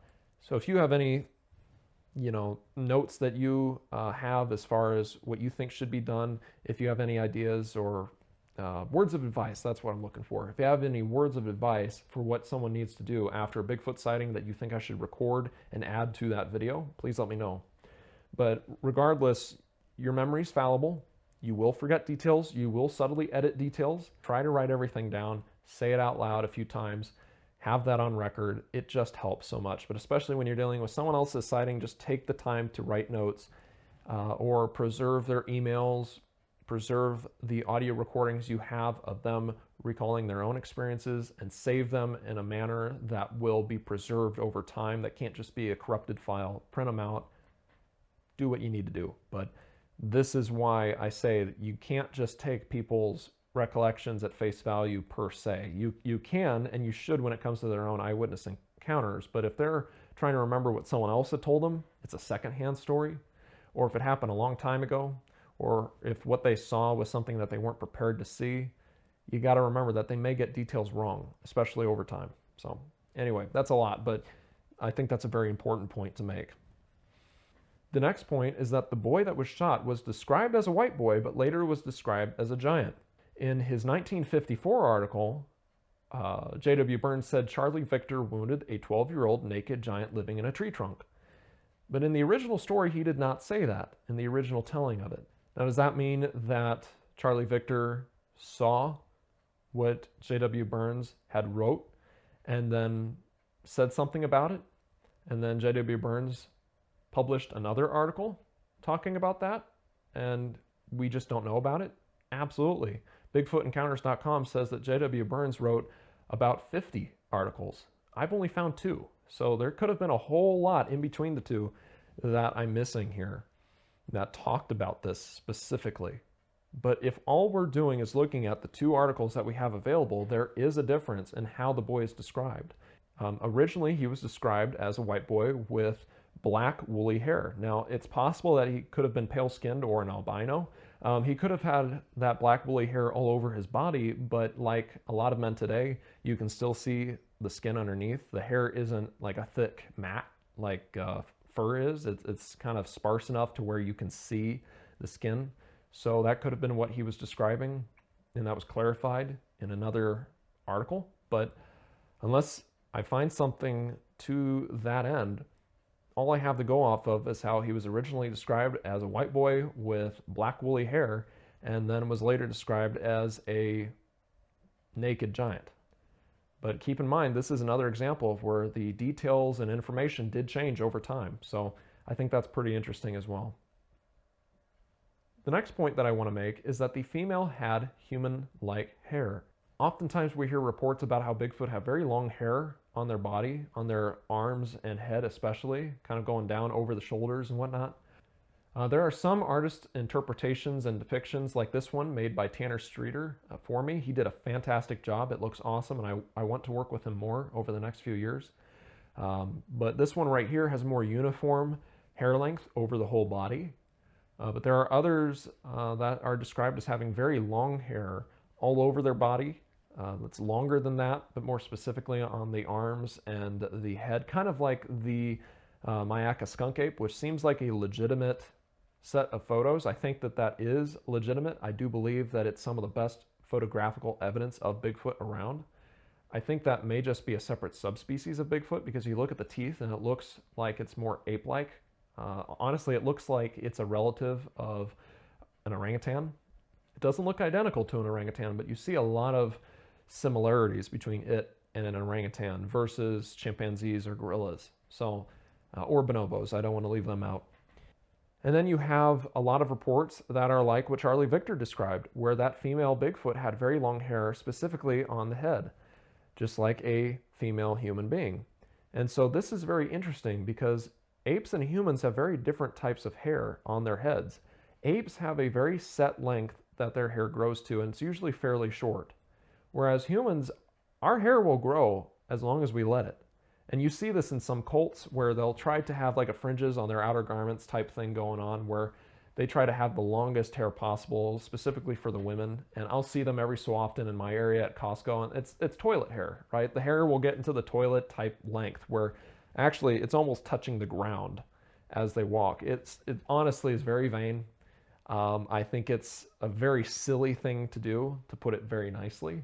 I think it's very holier than thou. And it's just gross and disgusting to me to have your hair dangling around, touching the ground, and anything that's on there touching your shoes, possibly getting in the toilet if you aren't careful. You have to try and clean that. And you got to keep in mind, maybe they don't try to clean it well. And that's a gross thought, honestly. But, you know, our hair can grow like that. And according to Washington University in St. Louis, in an article titled "Don't Call It Fur," after combing the scientific literature, researchers conclude head hair and fur aren't the same, written by Jim Dryden in 2004. Quote, when Arthur H. Newfield, Ph.D., the Bernard Becker Professor of Ophthalmology and Visual Sciences at Washington University School of Medicine in St. Louis, first put forward his idea that human head hair is somehow different from fur over dinner with his close friend and colleague Glenn C. Conroy, Ph.D., professor of anatomy and anthropology, Conroy told him he wasn't aware of anyone in anthropology studying differences between hair and fur. So we talked about it for a while and asked questions like, why does human head hair continue to grow? Where did this difference arise in the evolutionary process? Newfield recalls. And the more we looked at it, the more we found that there really isn't anything in the literature. One reason might be that under a microscope, a hair follicle taken from the leg would just look about the same as one from the head. Our human fur, if you will, the hair under the arms, on the legs, and elsewhere, is anatomically identical to head hair. Experiments related to hair transplantation, however, have demonstrated that where hair comes from is important in how it grows. Hair transplants always move hair from one part of the head to another because the procedure doesn't work if hair is moved onto the head from another part of the body. Nor does hair behave correctly when transplanted from the head to other parts of the body. When researchers transplanted hair from the head to the leg, it kept growing, Newfield says. It didn't grow as long as it would on the head, but the hair grew much longer than typical leg hair. Both head hair and body hair fur grow in cycles. The hair follicle produces a strand of hair during its active growth phase called anagen. Then the growth slows and the follicle rests for a while, the telogen phase. Then comes exogen when the hair falls out and the follicle begins growing a new strand of hair as the anagen phase begins again. Hair on the leg usually grows for 19 to 26 weeks and then falls out. Hair on the head keeps growing for 2 to 6 years. Newfield and Conroy hypothesized that although the hair follicle itself might be the same, the hair follicle growth cycle must be regulated differently on the head than elsewhere on the body. so the fact that the Sasquatch's head hair was so long could indicate something very interesting here. However, it is possible that Sasquatch have evolved to have very long head hair that stops at a set length, but it's very long.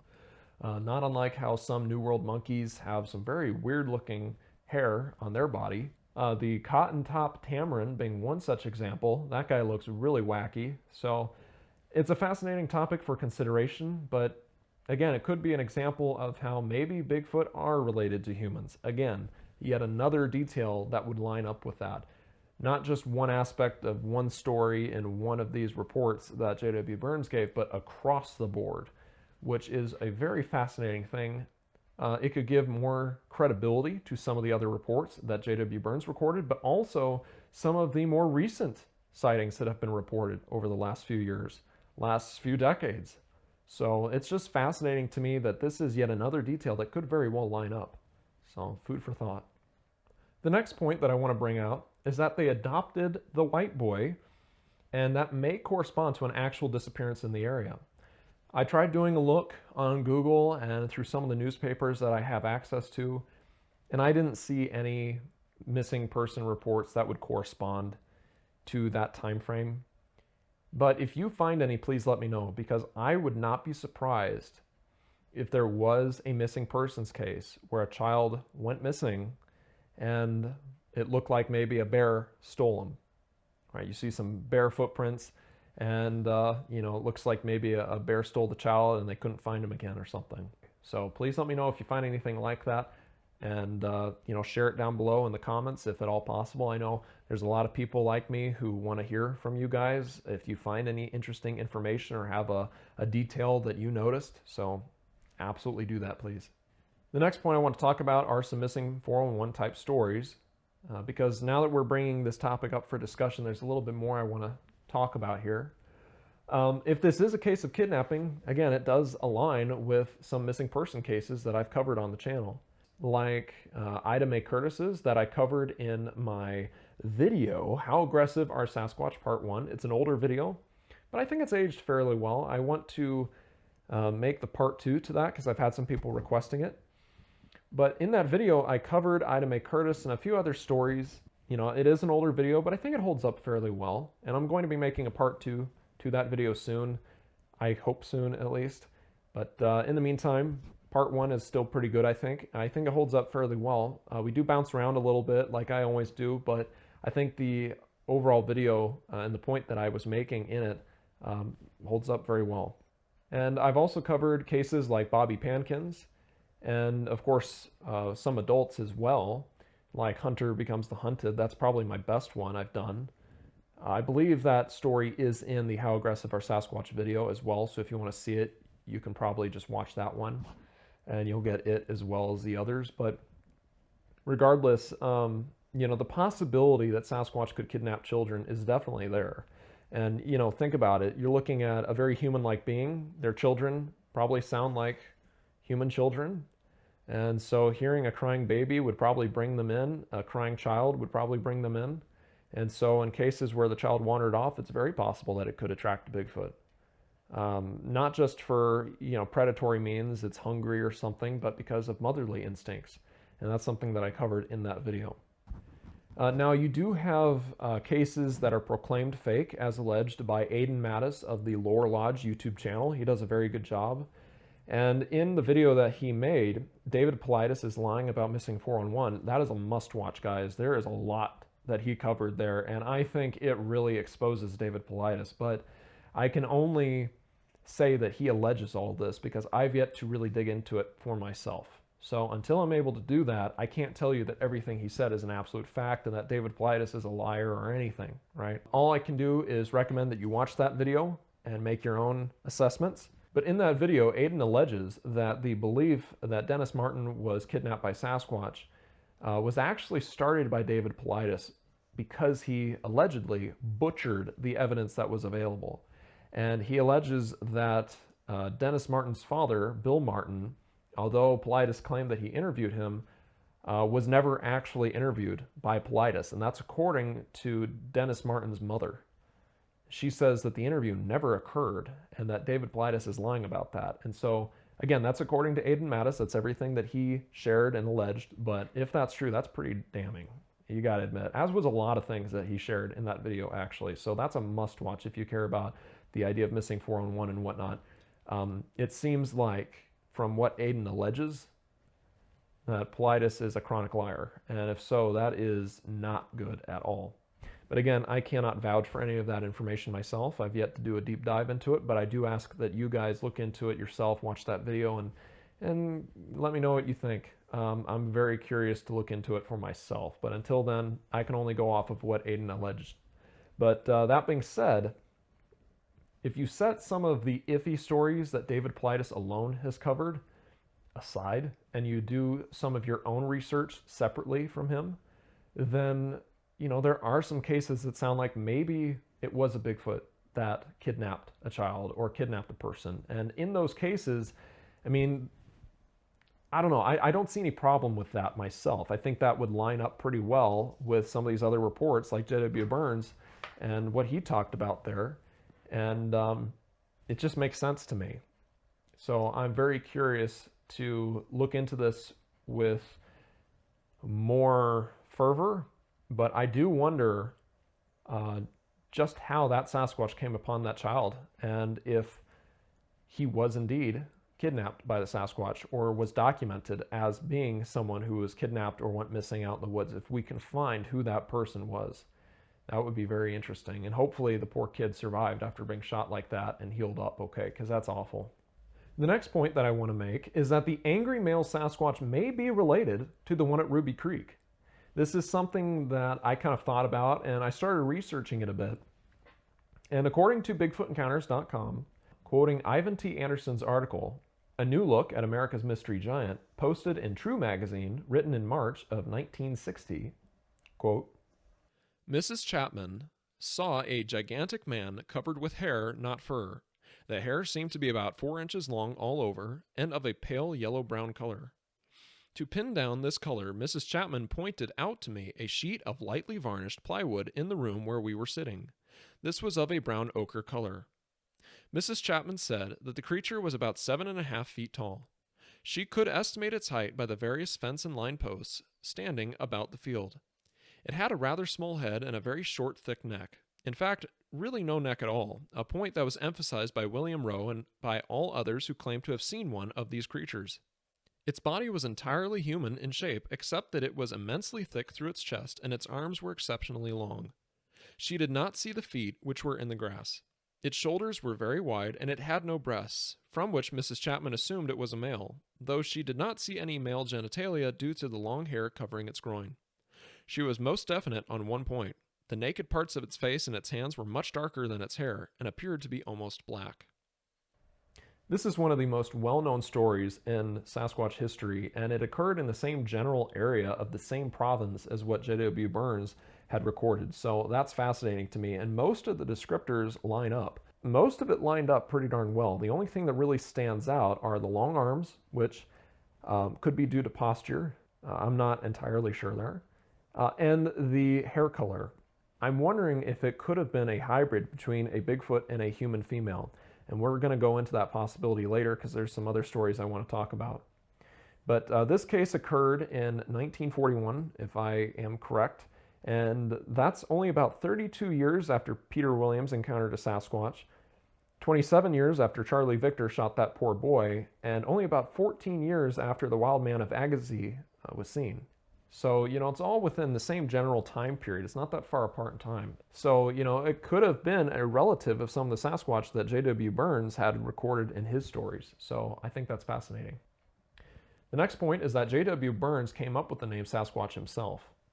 This is something that a lot of people recognize, but one of the questions that I had when looking into Mr. Burns initially a few years back was whether or not he actually did come up with the name Sasquatch. Because again, I just heard people kind of offhand refer to him being the guy, right? But that doesn't mean that he actually was the guy who came up with the name Sasquatch.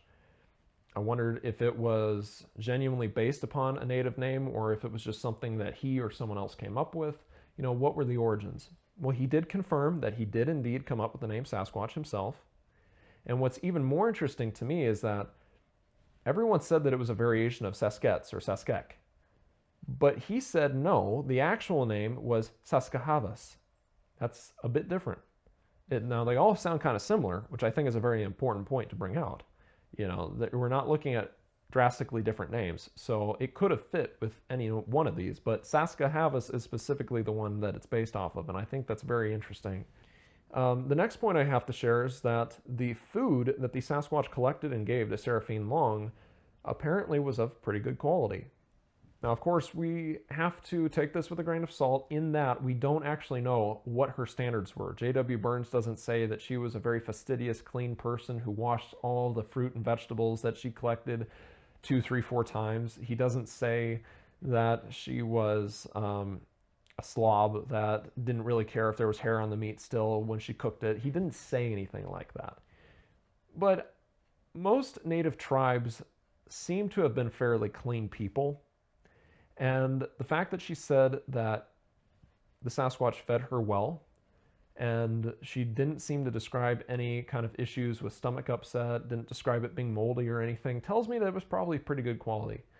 I wish we could have recorded what happened as far as that goes. The poor girl went through a whole lot of trauma, so I don't blame her for not wanting to talk about it, even after all those decades later, because here's the picture of her when she talked to J.W. Burns, apparently. She's definitely an older woman at that point, but it's interesting. I don't know if she was very, very picky or if she didn't really care. just how clean everything was. More than likely, though, she was probably a pretty relatively clean person, and so it doesn't sound like the food was dirty or moldy or anything. But we also don't know if she was given any kind of meat or any kind of berries or vegetables. We don't know if she was given a mixture of that. We don't really know at all. She didn't say. She's the only person who could have said. So we're kind of left in the dark there. But I do find it interesting that she said that it was good food, that they took care of her well in that regard. Whether or not the food was cooked or not, we don't know. I would imagine probably not, because she probably would have noted that there was a campfire to cook everything. But, again, it wasn't recorded, so we really don't know. But I just find that very interesting. It doesn't sound like, it was dirty, dingy, moldy, gross food that was being brought in. It sounds like it was probably fresh picked, fresh harvested, clean food. The next point I have to bring out is that regarding her case there, the details match. According to the book The Upper Stalo Indians of the Fraser Valley, British Columbia, by author, anthropologist, and museologist Wilson Duff, quote, Uschi, the cannibal woman, was described by E.L. as follows. She was a short, stout woman who used to gather up kids and eat them. She used to pack a big basket and some pitch. She would call all the children grandchildren.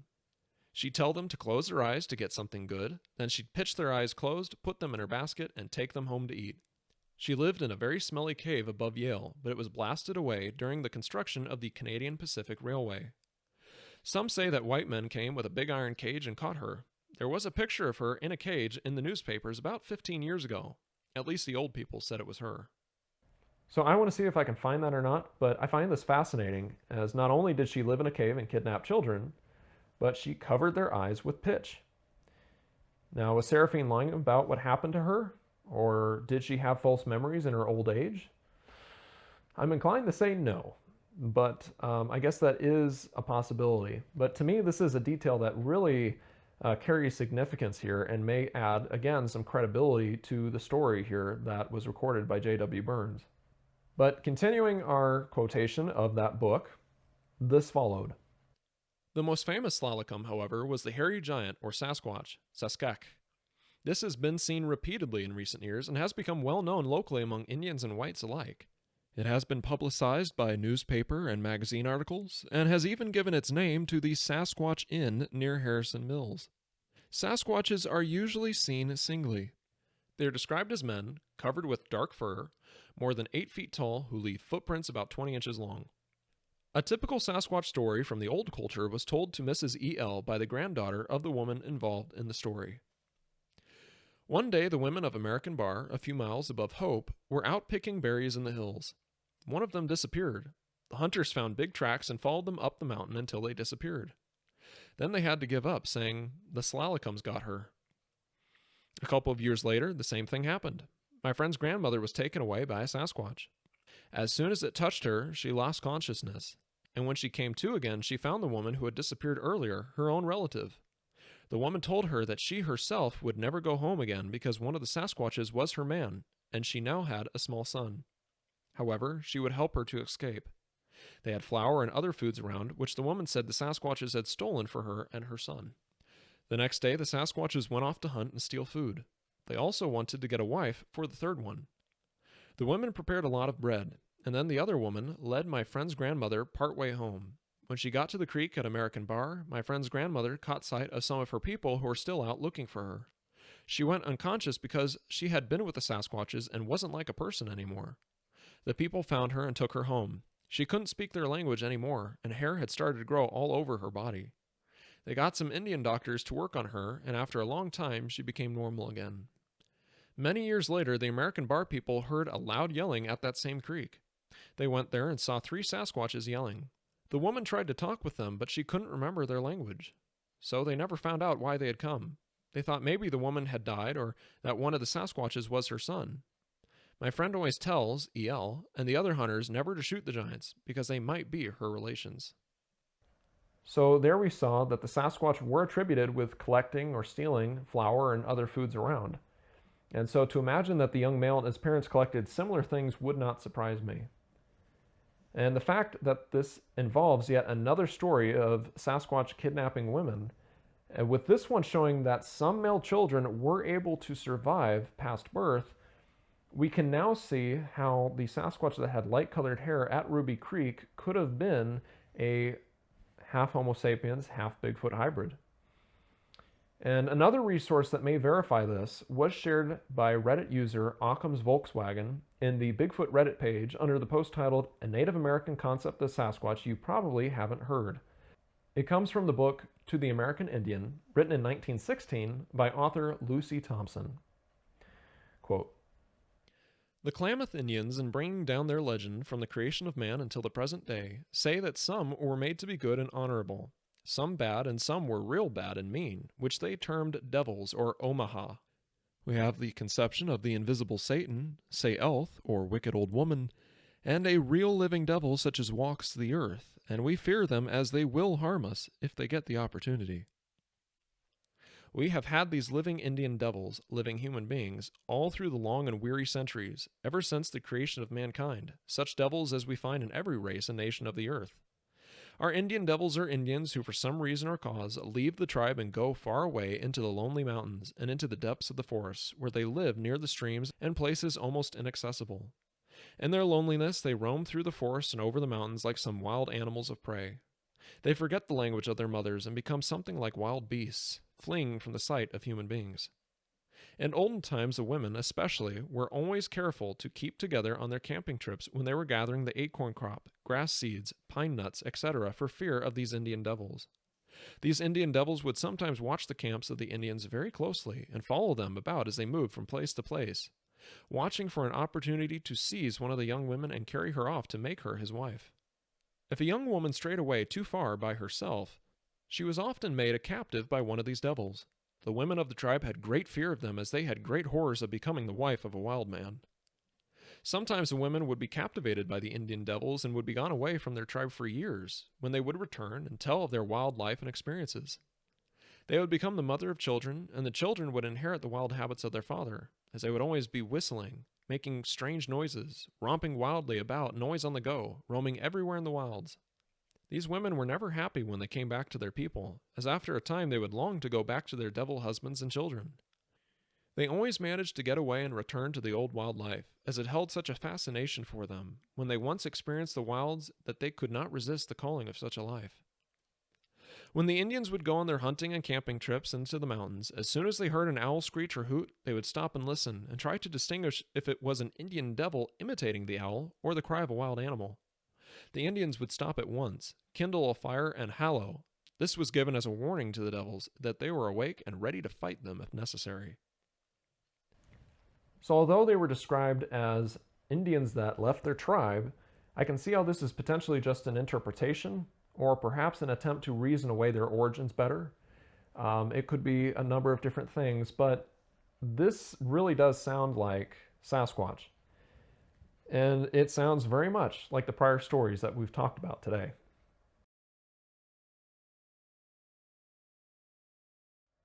The next point is that the young male stayed with his parents and helped care for them. Now, this point is actually pretty important. We commonly consider the idea of young male Sasquatch striking out and separating from the parents as not just being possible, but probable. And I do believe it is. In my third expedition on the channel here, where we went to Goldendale, Washington, I believe that that might just be what we're dealing with. But whatever the case is specifically there, this is a common belief, just kind of across the board. Oftentimes we think of an alpha male pushing a young male out after increasing conflict with the young male, and although this can be true, it's actually generally the young male who leaves of his own volition, on his own, without being pushed out. And I find that very interesting here. According to SeaWorld, quote, "A male must have an established home range and great strength to confront any rival before acquiring his own troop. Therefore, most silverbacks are usually solitary for about 4 years and turn 15 before acquiring a troop of their own." And according to Michael Leach's book, The Great Apes, Our Face in Nature's Mirror, quote, "A typical group would consist of the silverback, 4 adult females and 4 youngsters of assorted age and gender, but this arrangement is almost infinitely variable. There is a loose hierarchy in each group, with the large silverback ranking highest. Beneath him, in order of rank, come the other silverbacks, if present, and the blackbacks. Males and females are approximately on a par, although this does depend on their own personality to a degree. Older females usually hold seniority over younger peers, and females with young always outrank those without. Next come juveniles and finally infants. In practice, the hierarchical system means that lower-ranking animals step aside when a high-status individual wishes to pass. And also high-ranking gorillas tend to have first choice of favored foods. To minimize inbreeding, on reaching puberty, most females leave their birth group and join another. This avoids the genetic problems created by closely related animals mating. Females do occasionally stay put once they reach sexual maturity and could possibly mate with their own father. The choice of staying permanently is made by the female herself rather than by an overpossessive silverback who refuses to relinquish her. The decision to stay is probably based upon the quality of the silverback. The female must decide if he has the skill to lead the group to good feeding sites and is strong enough to defend her and any future offspring against attack. If she feels that a silverback cannot fulfill these roles, she moves on to another group and another male. It is these female transfers that bring about the most aggressive confrontations between dominant silverbacks of neighboring groups. Actual fighting is rare, but both males become very vocal when the female moves from one group to the other. Tree shaking and chest beating occur in both camps, and all members of both groups become very agitated, joining in with hoots and screams. Once a final decision has been taken, the female generally stays with that group for life. She will probably then be one of a number of females who have arrived by the same route but from different groups.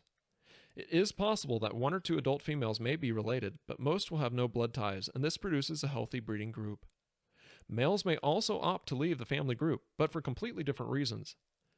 As the male to female birth ratio is about 1-to-1 and breeding is conducted on a harem system, there are many males who have no access to mates. Adolescent males stay with their birth group until they reach full size. Although they have not yet acquired the distinctive silver saddle, fully grown blackback males are biologically programmed to find females. But the intimidating presence of the dominant silverback prevents free mating.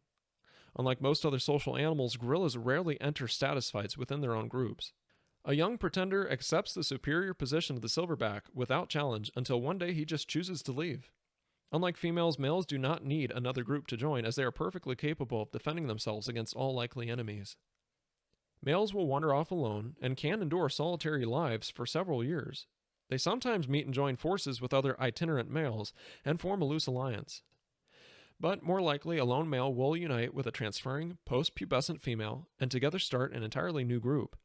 For some time after reaching a full body weight, males retain their juvenile dark coloration and are known as blackbacks. The silver patches begin to appear when the gorilla reaches about 15 years old, and it extends with age.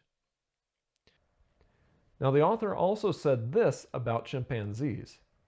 Quote, Common chimps live in loose, extended groups that can include more than 100 animals. Social bonding in chimps is not as strict or structured as in gorilla families, and the nature of their association is very complex.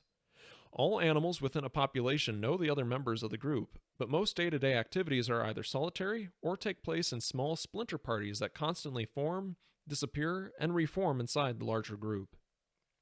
Short-term groupings can last for anything from an hour to a week, and this constant fluctuation of structure has been termed fusion-fission. Dominant males are the stable core of a common chimpanzee group, and they rarely move on, but other animals come and go unpredictably, and females particularly are liable to keep changing their social alliance. Most chimpanzee groups have set ranges with well-defined borders, but some have a migratory lifestyle, covering a much wider area in a wandering fashion that seems to have no real pattern. These groups may inhabit a region as large as 400 square kilometers or 150 square miles, stopping in one place just for a few days to exploit the food resources before moving on. Little is understood about the structure and life history of these migrants, or what effect they have upon the sedentary groups they encounter on their travels. So I actually see some similarities there with Bigfoot where, you'll get some reports in this area for a while and then it just stops. And then you'll get some in this area and it stops. And then you get some in this area and it stops. And you just kind of get this movement pattern, but it's not very easy to predict. But the point that I really wanted to make here is that in most human cultures, the young stay with their parents. They take care of them. In Asian cultures especially, you take care of your parents. Now, in some ways, it can be very abusive, right? A lot of Asian parents don't have the best reputations according to their children, right? Um, I've heard so many stories of kids complaining about just how awful their parents are. But the idea generally is that The family all lives together, including the grandparents, the children, and grandchildren. And in China specifically, the grandparents take care of the grandchildren, and their children are the ones that take over trying to feed and support the family. Whereas it's Western culture that has the post World War II mentality of the day my son turns 18, he is getting out of my house, right? Kicking out the baby from the nest, basically, which can be abusive in its own right, especially in today's day and age where it's very difficult to support yourself, right? Prices are sky high because of all sorts of dirty practices, and there's just a lot of nastiness that goes on in today's day and age, right? A lot of abuse, and I get why some things are done, don't get me wrong, but a lot of parents seem to hate their kids, really. And it's sad to see. Not everyone, obviously, but there's a lot of horror stories out there and stories of people just being cruel. So we can kind of look at this issue through our own cultural lens. But if all we're doing is looking at primatology, and specifically gorillas and chimpanzees, there's really no reason to believe that male Sasquatch would run their children out of town, right? And I don't believe that there's a whole lot of stories that would actually indicate that. It could happen for sure. You know, one primate over here, one member of the primate family tree, I should say, over here is not going to be the same as the one over here. A completely different member of the primate family tree. They're not going to match up perfectly. There's going to be some differences, right? Orangutans and gorillas are very different. So that's just one example. Chimpanzees and gorillas are very different in their own right. So they can overlap for sure, but there's going to be some differences. So we can't take this as gospel truth here, but I just feel like we need to be a little bit more cautious in that regard. The next point that I want to bring out is that no female Sasquatch were available in the area for that young male. So he kidnapped Seraphine because apparently there are no young female Sasquatch available in the area. And, you know, this is something that may go on in other places, and that's why there are some missing person reports. There are some that do seem like maybe that's what happened. It's very difficult to talk about because I don't want to be rude to the families or to the victims. And, oh, you know, Bigfoot got you. You know, that can be interpreted as very sleazy if you're not extremely careful. And so trying to kind of walk a fine line there and be investigative and consider every possibility while still being extremely respectful is difficult. It's really difficult to do. But I've tried to do that a couple times, and I want to try and do that more because I found some other cases that seem like, you know, maybe something happened there. It's hard to say. But regarding this fact here, if it's true that there are young male Sasquatch that are looking for a mate but can't find one, you might be able to bait them in. I know there's been attempts with the ape and female human scent chips that smell awful. I'm not real sure about that. But I think if you are able to just get a mannequin and secure it, like have it look like it's sitting on the ground or something near some berry bushes where it looks like a person could be sitting and picking berries. You have it mounted to the ground in such a way that it's stable. It doesn't just fall over or get blown over by the wind. You put human female clothes on there that have been worn by somebody, which is weird, I know. But you want to have human female scent on those clothes. You put them on the mannequin, you know, the skin color and the hair and everything looks real. You have everything locked down as well as possible. You set that mannequin up near a berry bush, maybe in the shade, so that any Bigfoot or anything at all has to get up closer to it to see exactly what it's dealing with. You know, Bigfoot seem to be very curious of us. So if you put this mannequin in the shade, kind of just out of sight, where they have to get a little bit closer to get a good look, and you put up a few trail cameras concealed in the area, like my bark cam, where it's really just a piece of bark concealing a trail camera. You just put some of those in the area where it's watching trails and watching the mannequin itself. They have to be the no glow 940 nanometer cameras. You can't be going with the red glow or white flash. You know, it has to be on the down low. But if you're able to leave it out there for a couple weeks, change out the clothes or something, As weird as it is, that might just draw in a male and get it close enough to where you can actually get it on camera. I would not want to ever try doing this with, oh, what are you saying? She's groaning over here. But I would never want to try this with an actual person because, even if you have a GPS tracker on the woman's ankle, and she's eager to try this because she's a big enthusiast in this field too, I'm still worried about the possibility of her being kidnapped. And SA is not a light matter here. It's just traumatic the whole way around. You could pick up diseases. You could get pregnant and give birth to a baby, and you have to deal with all the consequences of that. There is just so much here that I would not wish on anyone. And so that idea just cannot be supported even for a moment. If someone wants to try doing that and they try and do it, that's on them. But I would never want to set someone up for that problem. That is too dangerous, too risky. There's too many ways that could backfire. And of course, it's also weird and awkward. You can't ever ask anybody to try doing that. Now, when it comes to cardboard cutouts, you could theoretically get a cardboard cutout. Getting it to have any kind of scent would be kind of difficult because more than likely Bigfoot are going to do what deer and other animals do, and that is circle around and come in from downwind to try and get your scent and any other scent in the area.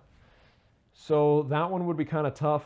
I guess you could spray perfume on it and hope that it lasts. You'd have to get those waterproof cutouts. It wouldn't be an actual cardboard cutout. It'd be a waterproof material.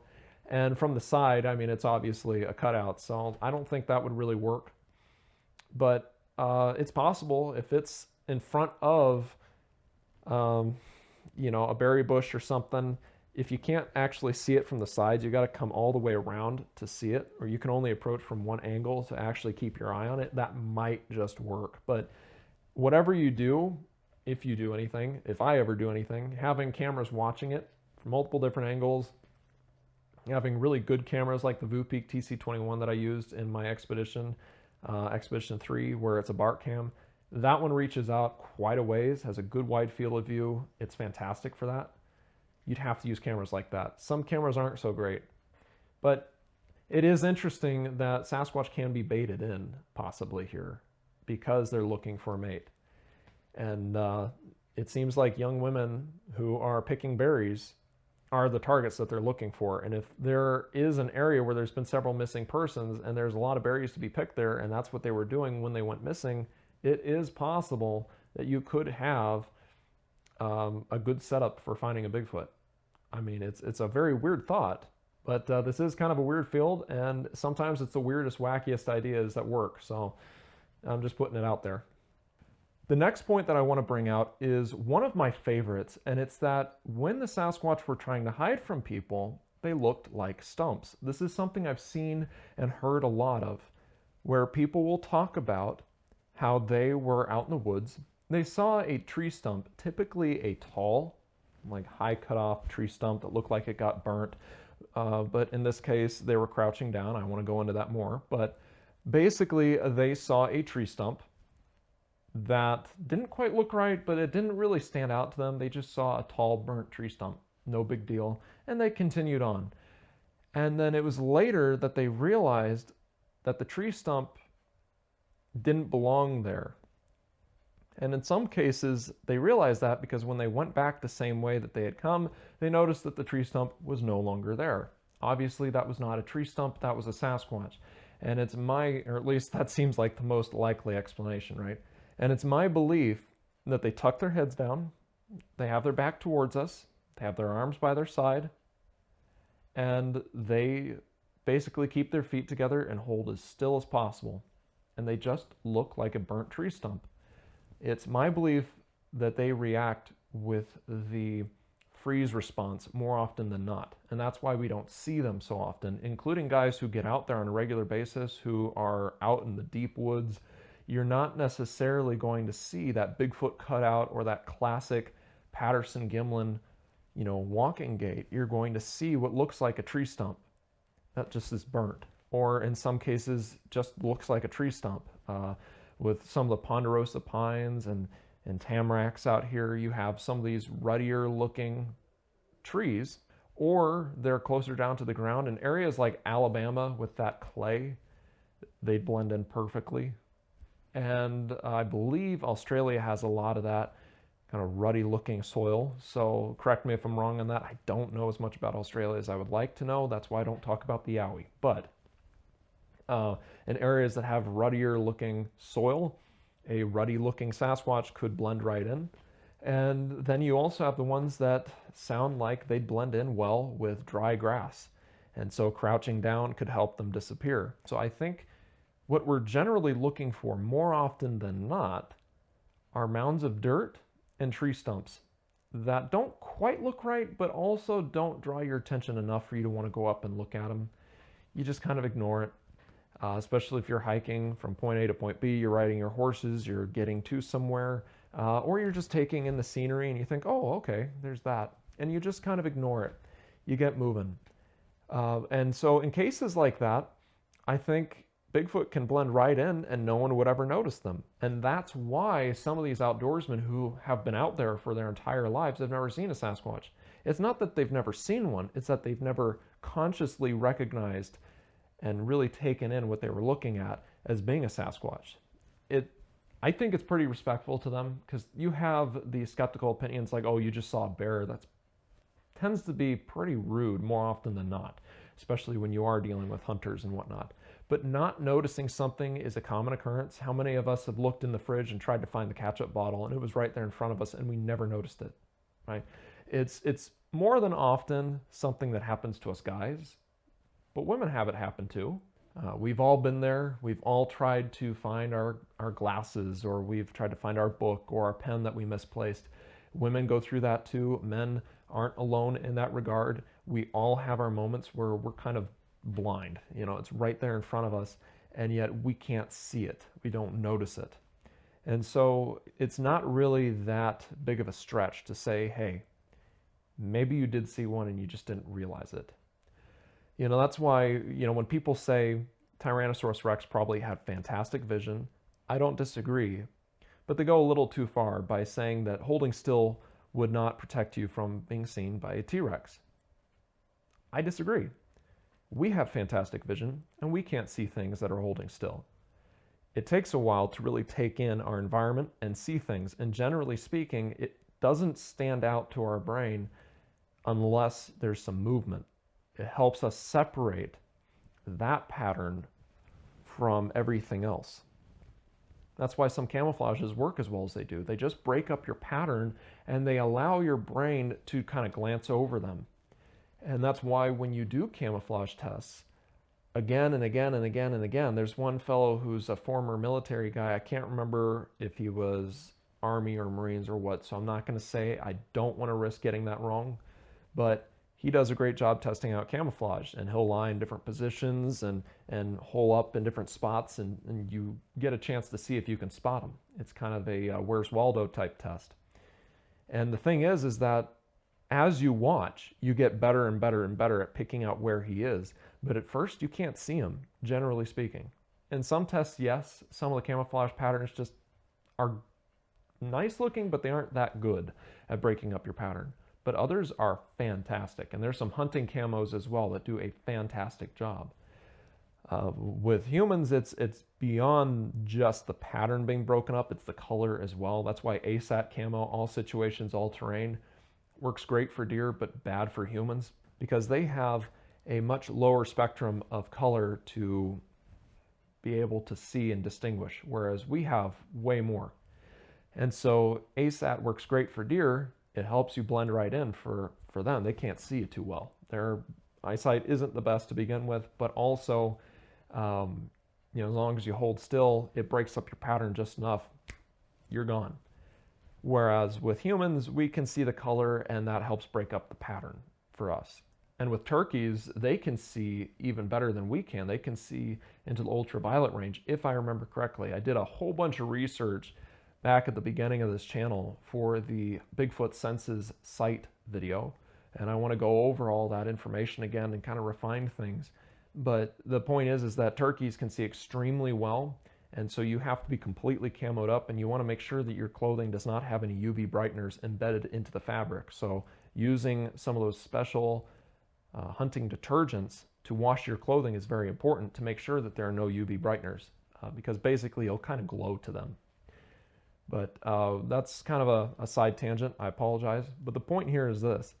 When it comes to human eyesight, we tend to go off of movement. And so with Tyrannosaurus rex not being able to see you because their vision is based on movement, it's exaggerated for sure in Jurassic Park. But it's not to say that it's completely worthless. Yes, they would not be able to see you unless you move if you blend in well with your environment. But it is still speculative at the end of the day. I think what Bigfoot do is they freeze in place. I think this is an evolved trait from being in North America and evolving to basically compete and survive in a habitat with so many top predators. Predators that could kill a Bigfoot. The giant short-faced bear being a big one, literally. You know, the American lion, Smilodon fatalis, Homotherium. There are so many different big cats especially, but also dire wolves, which were not related to the gray wolves that we have today and had back then, at least not directly like a lot of people believe. But it does seem like they did compete a little bit and coexist, probably not unlike coyotes and wolves today. And so you have those guys as well. You have a lot of big herbivores, and herbivores can be very aggressive. So really, Sasquatch probably evolved to interact with those big predators, and it carried over and helped them survive around us. And, you know, whatever they evolved to live around and live with in Eurasia as well probably contributed too. So with that being said, I find it very interesting that this account backs me up. What's curious though is that they were squatted down, which means that even less people would notice them, because a burnt stump that's low down to the ground isn't that abnormal. When a wildfire goes through an area, guess what you see?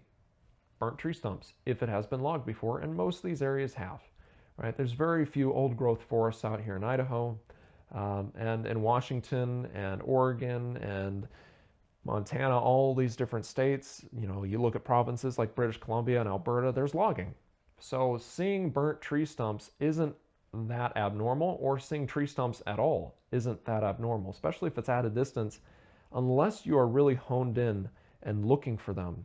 Like when I'm outdoors, I look for moose. There's an area that I know that has a bunch of moose, and they look like tree stumps at a distance because they're low down to the ground and they're lying down. And some of these tree stumps are really wide. So you just see some blackish blob sitting on a hillside. You wonder, is that a moose? Is that a tree stump? And is that a Bigfoot? I've never seen a Bigfoot like that myself, but I look for them. I don't think a whole lot of people do that. So, you know, when you see someone saying that they've been out there all their lives, they've never seen one before, you got to keep in mind that that isn't necessarily a fact. I don't mind believing someone and taking them for their word, of course. But I think a lot of people lie about never seeing one because they don't want to be laughed at. They reason it away and they think it's something else. And I think that they've never actually cognitively taken it in and actually seen something. So asking them about that, asking them about the weird howling sounds that they may have heard at night that didn't quite sound like a coyote but really got coyotes going, asking them if they've had items from their camp stolen, like flour or different foods, you know, things that seem like they may very well be indicators of Bigfoot activity, I think is important. Because even if no one really wants to ask those questions, those are important questions nonetheless. And the fact that J.W. Burns recorded an instance of these Sasquatch looking like tree stumps just tells me that I'm onto something here. And so it is actually very nice to see that, you know, maybe I'm not crazy after all. Just saying, just saying. The next point that I want to bring out is that they were naked and without clothing. The reason why this is so interesting is that although there have been some reports of Sasquatch wearing clothing, wearing animal furs and that sort of thing, most reports do not indicate that. And so the fact that this lines up with the majority of reports out there is very intriguing to me. And it is reassuring. Now, that's not to say that Sasquatch don't wear clothing at all, ever. I mean, I can easily see, even if they were primitive, very orangutan-like apes, I could see them trying to manipulate some of these garments that they see. They see us wearing them, you know, they try and put them on. That's not that crazy, right? We can't act like apes are dumb as rocks. However, the idea of them wearing clothing and garments could have been indicated if J.W. Burns was lying and filling in details. If he wanted to try and make out the wild men of the mountains type thing into being more interesting, he could have said that, oh, they were wearing these different garments and they were manufacturing them. They look like cavemen type promotion of ideas. However, he did not. He just reported them as being exactly what we hear reported 9 times out of 10 in this field, and that they were naked, very hairy, so you couldn't see a whole lot, but naked nonetheless. That is still an interesting thing to read and to talk about, and, oh my gosh, that's almost scandalous, right? However, he didn't play into some of the tropes that we could expect to see played out, where you hear about these cavemen, wearing these brutish animal skins, kind of doing a Flintstones type thing, where they're looking all primitive and whatnot. That wasn't done. So I just find that very interesting and reassuring because, again, it does line up with the majority of reports. The next point I have to bring out is the speed of the Sasquatch that was reported. This is very interesting to me. I want to point out that the Sasquatch was very quick. It was gaining on Mr. Williams very quickly, as he reported. It was not slow. However, when you compare this report to reports of Sasquatch chasing deer, like there was one in Potlatch that I want to reach out to that lady and talk with her, but she said that she saw a Sasquatch chasing deer alongside the highway and it caused her to crash her vehicle. Then you have people who have reported a Sasquatch running parallel to their vehicle or chasing their vehicle, and it keeps up with them, and it goes very quickly. It's running fast on foot, and you compare these, and yes, this Sasquatch is running quickly, but it's not quite running that quickly, it seems. A creature running that quickly would have probably gained on Peter Williams a bit quicker. It sounds like it's not as fast as a bear or a lion or something that you have really no chance of outrunning. Even with his adrenaline, even with a slighter build, he wasn't able to outrun it for very long. He was very lucky, it sounds like, to get to his canoe and get across that river. That gave him a big head start to get back to his cabin before that big guy arrived. If he hadn't had that, he would have been grabbed and probably pummeled. It sounds like this Sasquatch was very angry and wanted to take his anger out on Mr. Williams. So he was very lucky to get away from him. However, with a bear or a lion, you would have no chance whatsoever to outrun them. They run way too quickly. And some of these other reports sound more like a bear and the speed that they can run rather than a human or human build. Now, could age play a role? The faster ones were younger. Maybe they have a more athletic build rather than a stocky, strongman type build. Did he have shorter legs and they had longer legs? That's better for efficiency. Did they have better form than he did? There's a lot of questions that could come up, and we just don't have any answers to them as far as I know. I do want to do another video on this, so if you have any good references to look into for reports of Sasquatch running, please let me know. I always appreciate that. I wish I could have all the answers to everything all at once and just be able to recall something in perfect detail, but I just don't have that ability. But, oh, she's dreaming. Anyway, but it's interesting to me that he was extremely fast compared to a human, but it's interesting to me that it doesn't seem like he was as fast as those other reports, assuming that they are legitimate and assuming that this one is legitimate. There's always a question there. It seems like these are very legitimate, but we just don't know for sure. And keeping that in mind, there's also the female Sasquatch that came to the aid of that poor boy that got shot. And it's interesting to me because she did arrive within about 30 minutes, but she didn't sound like she was stomping through the woods, plowing away through like an elephant. A lot of people seem to have this idea that Sasquatch will get on you right away if anything ever happens. That's not necessarily true. If you tranquilize a Sasquatch and you try and get some fingerprints, you try and draw some blood, you try and get some good photographs, you try and get impressions of the feet, whether that's rolling paint on the feet and pressing paper up against that, I do not know, but something, you try and get as much information, as much detail, as many samples that are humanely collected as possible. You try and do all that. There's the risk that another Sasquatch would come to its aid and try and scare you off. Or a lot of people will talk about how, what if they shoot a Sasquatch and the other Sasquatch come in and try and kill him? Well, it might not be the case. that you would have no time to react at all. It sounds like, you might have 10, 15 minutes, which isn't a whole lot, but it's better than boom, they're on you right away. Everything in the woods is just charging at you like angry elephants, pushing stuff out of the way to get to you. It sounds like she was more deliberate and careful. She found her way over in an efficient, quick manner, but not super, super, super quick. So it's just interesting to me that, yes, there is a genuine concern there, but maybe it's not as big of a concern as we should have. Now, I'm not a proponent of killing a Sasquatch, not really. I think that it would do more harm than good. And I don't want to shoot something that looks like a human. Even if it looks like a primitive ape, right? I don't want to shoot it. It's still intelligent life. And unless I'm eating an animal like a deer, I'm not going to shoot it. Unless I really, really have to, like a coyote that's coming around and killing all of our chickens or something. If I cannot kill something, then that's the path I'm going to take. I don't want to kill something if I can help it. Tranquilizing, absolutely. Photographing and videoing, absolutely. But I don't want to shoot one and kill it. But if you did, assuming that you are getting a positive idea and you aren't just shooting somebody out in the woods, yes, you may be in a dangerous situation, but it might not be as dangerous as you might think. This is not a suggestion to do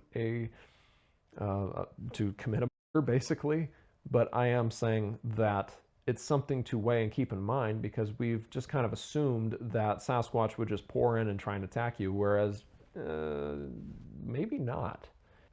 The next point for me is that they did hide in caves, but not in the way that we assume. Whenever you're watching a show on like the History Channel or whatever, which is not known for its accuracy, to be fair, but you watch some of these shows and they'll talk about how Sasquatch might live in caves, and they show these big wide open caves, or these caves that are, open entrances into the ground, and you see them from a little ways away. They're fairly obvious. They use all that B-roll, or they use some AI to illustrate things, which is unfortunate. However, a lot of caves are more hidden, but the types of caves are very important. They always make it sound like these large, expansive caves that connect to other caves underground and whatnot. Whereas what we're looking at here are caves indeed, but it sounds like they're closed, shut-off caves with an entrance that is closed up. This is something that the Oksana Terletskaya case talked about, and I haven't found the best source for that case, but I did discuss it in the How Aggressive Are Sasquatch video. What I did find parallels with Seraphine Long's story very, very well, although it is different. And they both have a big stone that is rolled in front of the cave that only the Sasquatch can move, that blends right in, and you wouldn't really notice it otherwise. And then also earlier on in the 1929 article, again, there's a big stone that's rolled into place that you just wouldn't really notice if it wasn't rolled out of the way, or if you hadn't been in there yourself, because that stone blends in perfectly well. And it's really interesting to me because it also parallels with what Lucy Thompson talked about also, and what Warren Scott had to say. Now, Warren Scott's story is a little bit different, and I don't think his story gets quite the attention it deserves. I'm not 100% sure about its authenticity.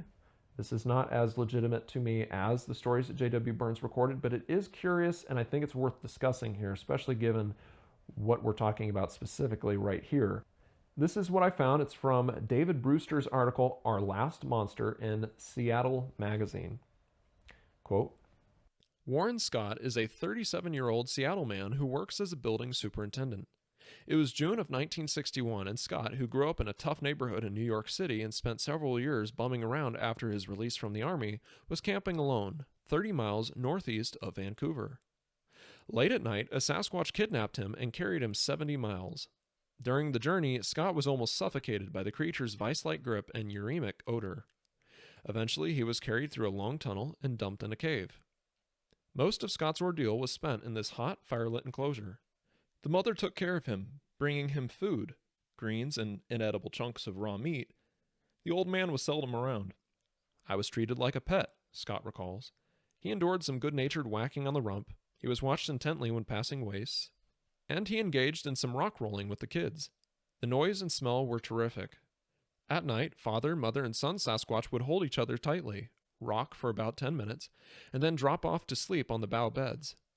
One day, Scott wandered out of the momentarily unguarded cave and was terrified to see 50 or 60 Sasquatch wandering about in the canyon. The female who fed me came up to me, grabbed me, and held me to her bosom until I was calm. Then she put me down. Soon thereafter, Scott's protector took him, together with her own son, on a tour of the other caves, one of which proved to be a very busy nursery. A few days later, Scott located the densely curtained tunnel opening and made his escape. Now, of course, there's some aspects of this that I think are a little ridiculous, like the estimation of 70 miles. That's ridiculous. Then you have the 50 to 60 Sasquatch in one area. I think that's a little ridiculous as well. It sounds like a massive underground complex, which I think is a little ridiculous as well. However, there are aspects of this that I find very interesting. The fact that, again, he was fed greens and chunks of meat, that the Sasquatch kind of behaved like I would expect primates to, with the rocking back and forth, and actually it was very wholesome sounding with how they interacted with each other. The fact that she comforted him was very sweet, actually. That he was able to play with at least the son Sasquatch. It sounds like there were a couple, and probably I guess the equivalent of a childhood friend Sasquatch for the young boy came over, or several of them, and they all played together. I'm not real sure. There's no real details there. A lot of that was just the author talking in place of Warren Scott, and Warren was quoted intermittently. So how much of that is just his retelling and how much of that is exactly what Warren had to say, I do not know. But it's whatever the case is, it is interesting to me that the cave entrance was blocked off by boughs and it was concealed. He couldn't just find it easily, even on the inside, let alone the outside. Now, there being so many Sasquatch again sounds a little ridiculous. However, I gotta say, if this is completely legitimate and David Brewster did not butcher anything, then I think his perception of time and how far he was carried was overestimated. It does sound like he was struggling there quite a bit, and that would play an impact on your perception and how well he was doing.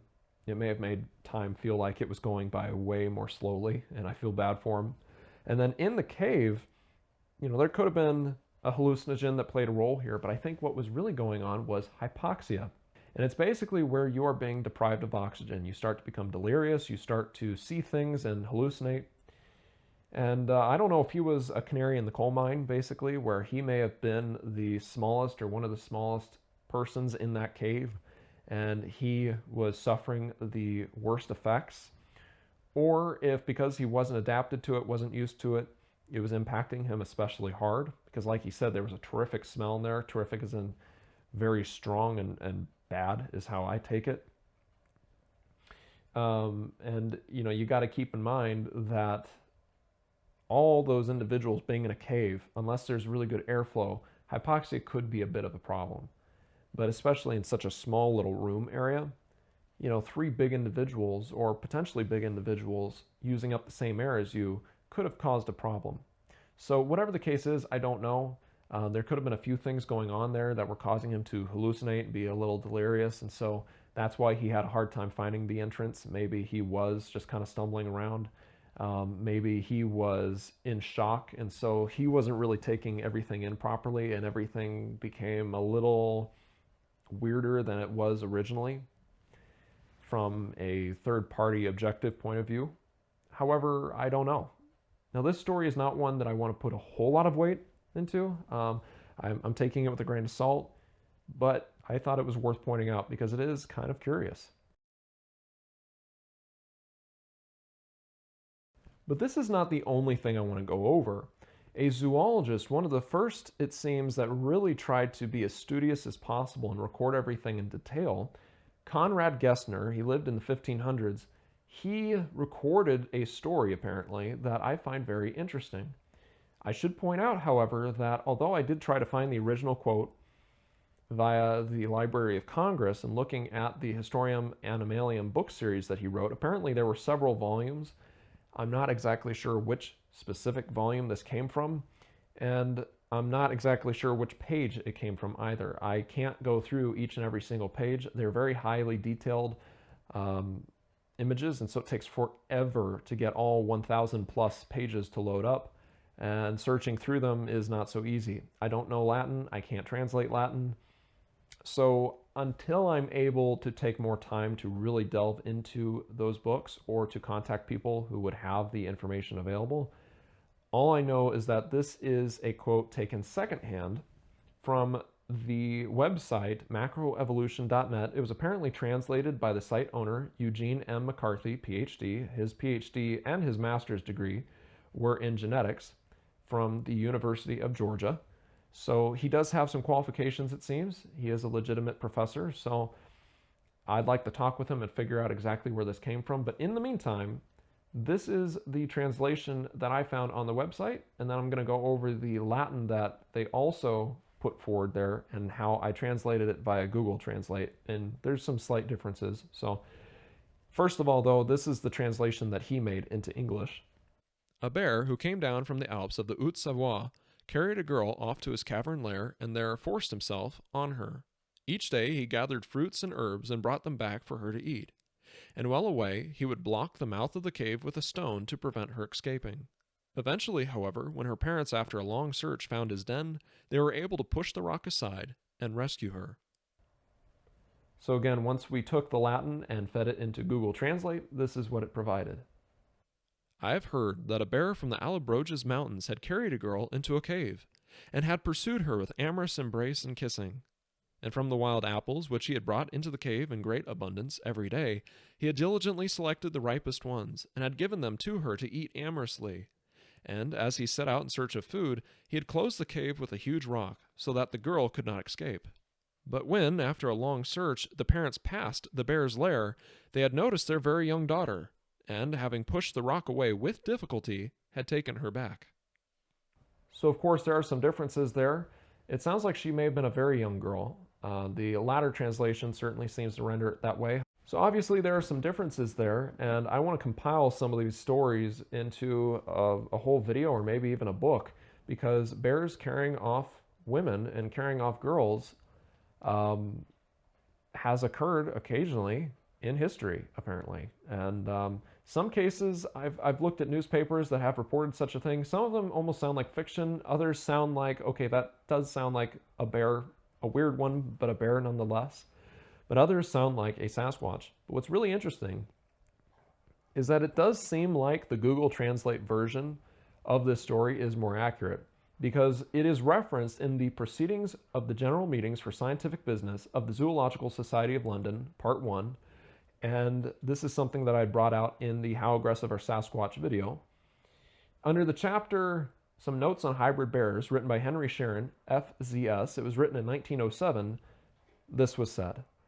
The fact that some months ago, the Honorable Walter Rothschild purchased from Stuttgart and deposited in the Society's gardens 2 hybrid bears attracted attention to these animals, and induced me to look into the literature on the subject.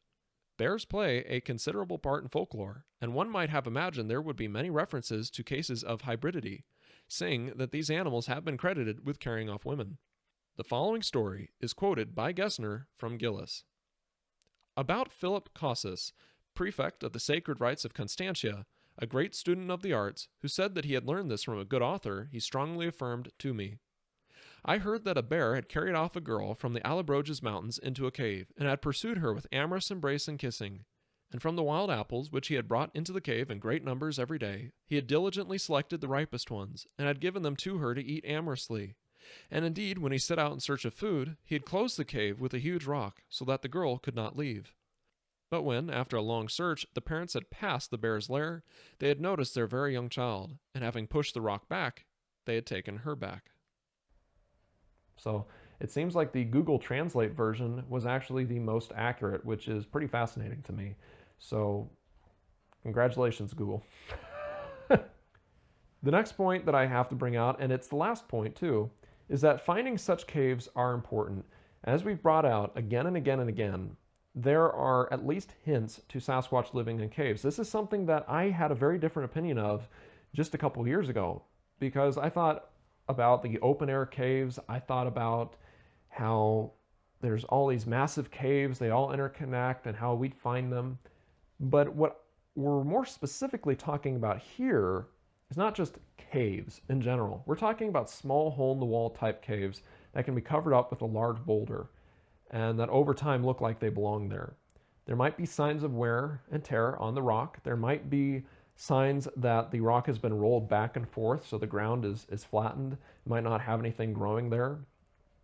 There might be signs of wear and tear on other rocks that are nearby, maybe from the rock being rolled back and forth over top of them, perhaps. There might be signs, if there's any dirt on the ground that the rock is sitting on, that it has been rolled back and forth before because it's flattened out. You might be able to find them by using a thermal drone up in the air that can note the temperature difference between the air outside the cave and the air inside. If it's cold out, then the air might be warmer on the inside of that cave. And if it's hot out, then the air might be cooler on the inside of the cave. So that's something to keep in mind. I don't know if there would be enough airflow to use like charcoal powder around the edges of these rocks to see if it gets blown away or sucked in. But you could try some different things, and I think if you find one, instead of trying to manhandle it, trying to move it, you won't be able to. I think setting up a hidden trail camera, again, like the Bark Cam, a couple of them in the area watching, setting up some hidden audio recorders. Again, hidden. It has to be completely clear of your scent. They have to be aired out, preferably dusted off, like with the outside of the bark. They have to be completely aired out and clean. They can't have your scent on there. They can't have dog scent on there. They can't have the fresh plasticky smell. It has to be well worn enough to not attract their attention. Because you got to keep in mind too that they know that spot pretty well because that's their home. But even if it's just a temporary living space, you want to be very careful to conceal everything. But in theory, you might just be able to get video of Sasquatch entering and exiting that cave. So it's fascinating to me. I think it's something that needs to be considered. I'm going to try looking for caves from now on. I don't have a thermal camera, unfortunately, whether it be on a drone or a monocular or anything like that. But I do want to get one down the road. And I do believe that it is something that we need to consider and look for. So if you guys have that, that's awesome. That's something that you need to try and do. You need to really get out there and look for areas where there could be caves, the rocky hillsides and outcroppings, examining them better. Got to keep in mind that there's other predators and animals out there, so always being safe, carrying your 44 Magnum or your 10 millimeter or whatever, your knife, whatever it is that you can carry to protect yourself, and keeping an eye on the areas around a creek or river where easy water access can be found, because no Sasquatch is going to want to live in a place where they can't have easy access to water, right? The more energy you expend to try and get your resources, the less likely you're going to survive out in the woods. So having good water access, good food access is important. And so if you can find areas like that and be accompanied by somebody, have a GoPro on you recording everything in case something happens. But if you can find these places, we might just be able to find where Sasquatch holed up. They might be dead inside. That might be where they went when they knew they were on their deathbed. They may have died from natural causes and it just hit one day. They weren't prepared for it.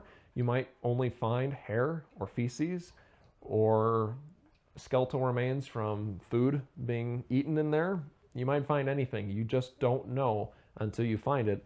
But I think there is a pretty strong likelihood that caves do indeed hold Sasquatch. It's just not those big ones that we always think about when we say caves, right? We're talking about these small little ones. And so if we can find them, I think we're set. And we can always gather eDNA from the soil too inside the cave. That's something else you got to keep in mind. So you don't contaminate anything. Be very careful and have your DNA collection kit. I want to make a video about everything that you need to have in order to collect DNA, because that's something that I'm trying to look into doing myself, and learning along with you guys I think would be very important. So anyway, guys, please let me know what you think in the comment section down below. If you want to get yourself some merch and help support the channel, please do that. It would be a great support, but watching an ad or two, letting them play, clicking like, clicking subscribe, commenting, sharing the video by clicking that share icon, and sharing it to the Bigfoot Reddit page or anywhere where you feel like it's appropriate is a big help. I greatly appreciate you guys doing that. And feel free to give me any references you have to stories that you think would back these up. I know I've covered a few other ones on the channel that I didn't mention here, but anytime we can help each other out, that's fantastic. And thank you guys so much for watching. Bye.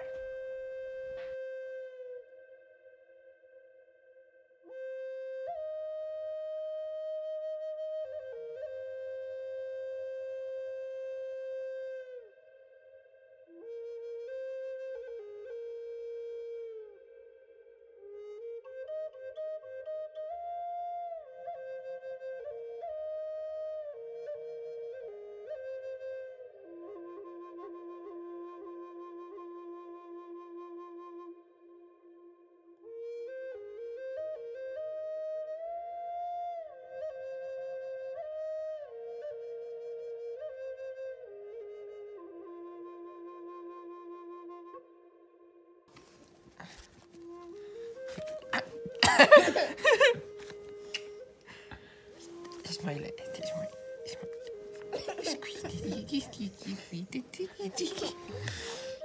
It's halfway in her mouth. Smile. Give me my hand.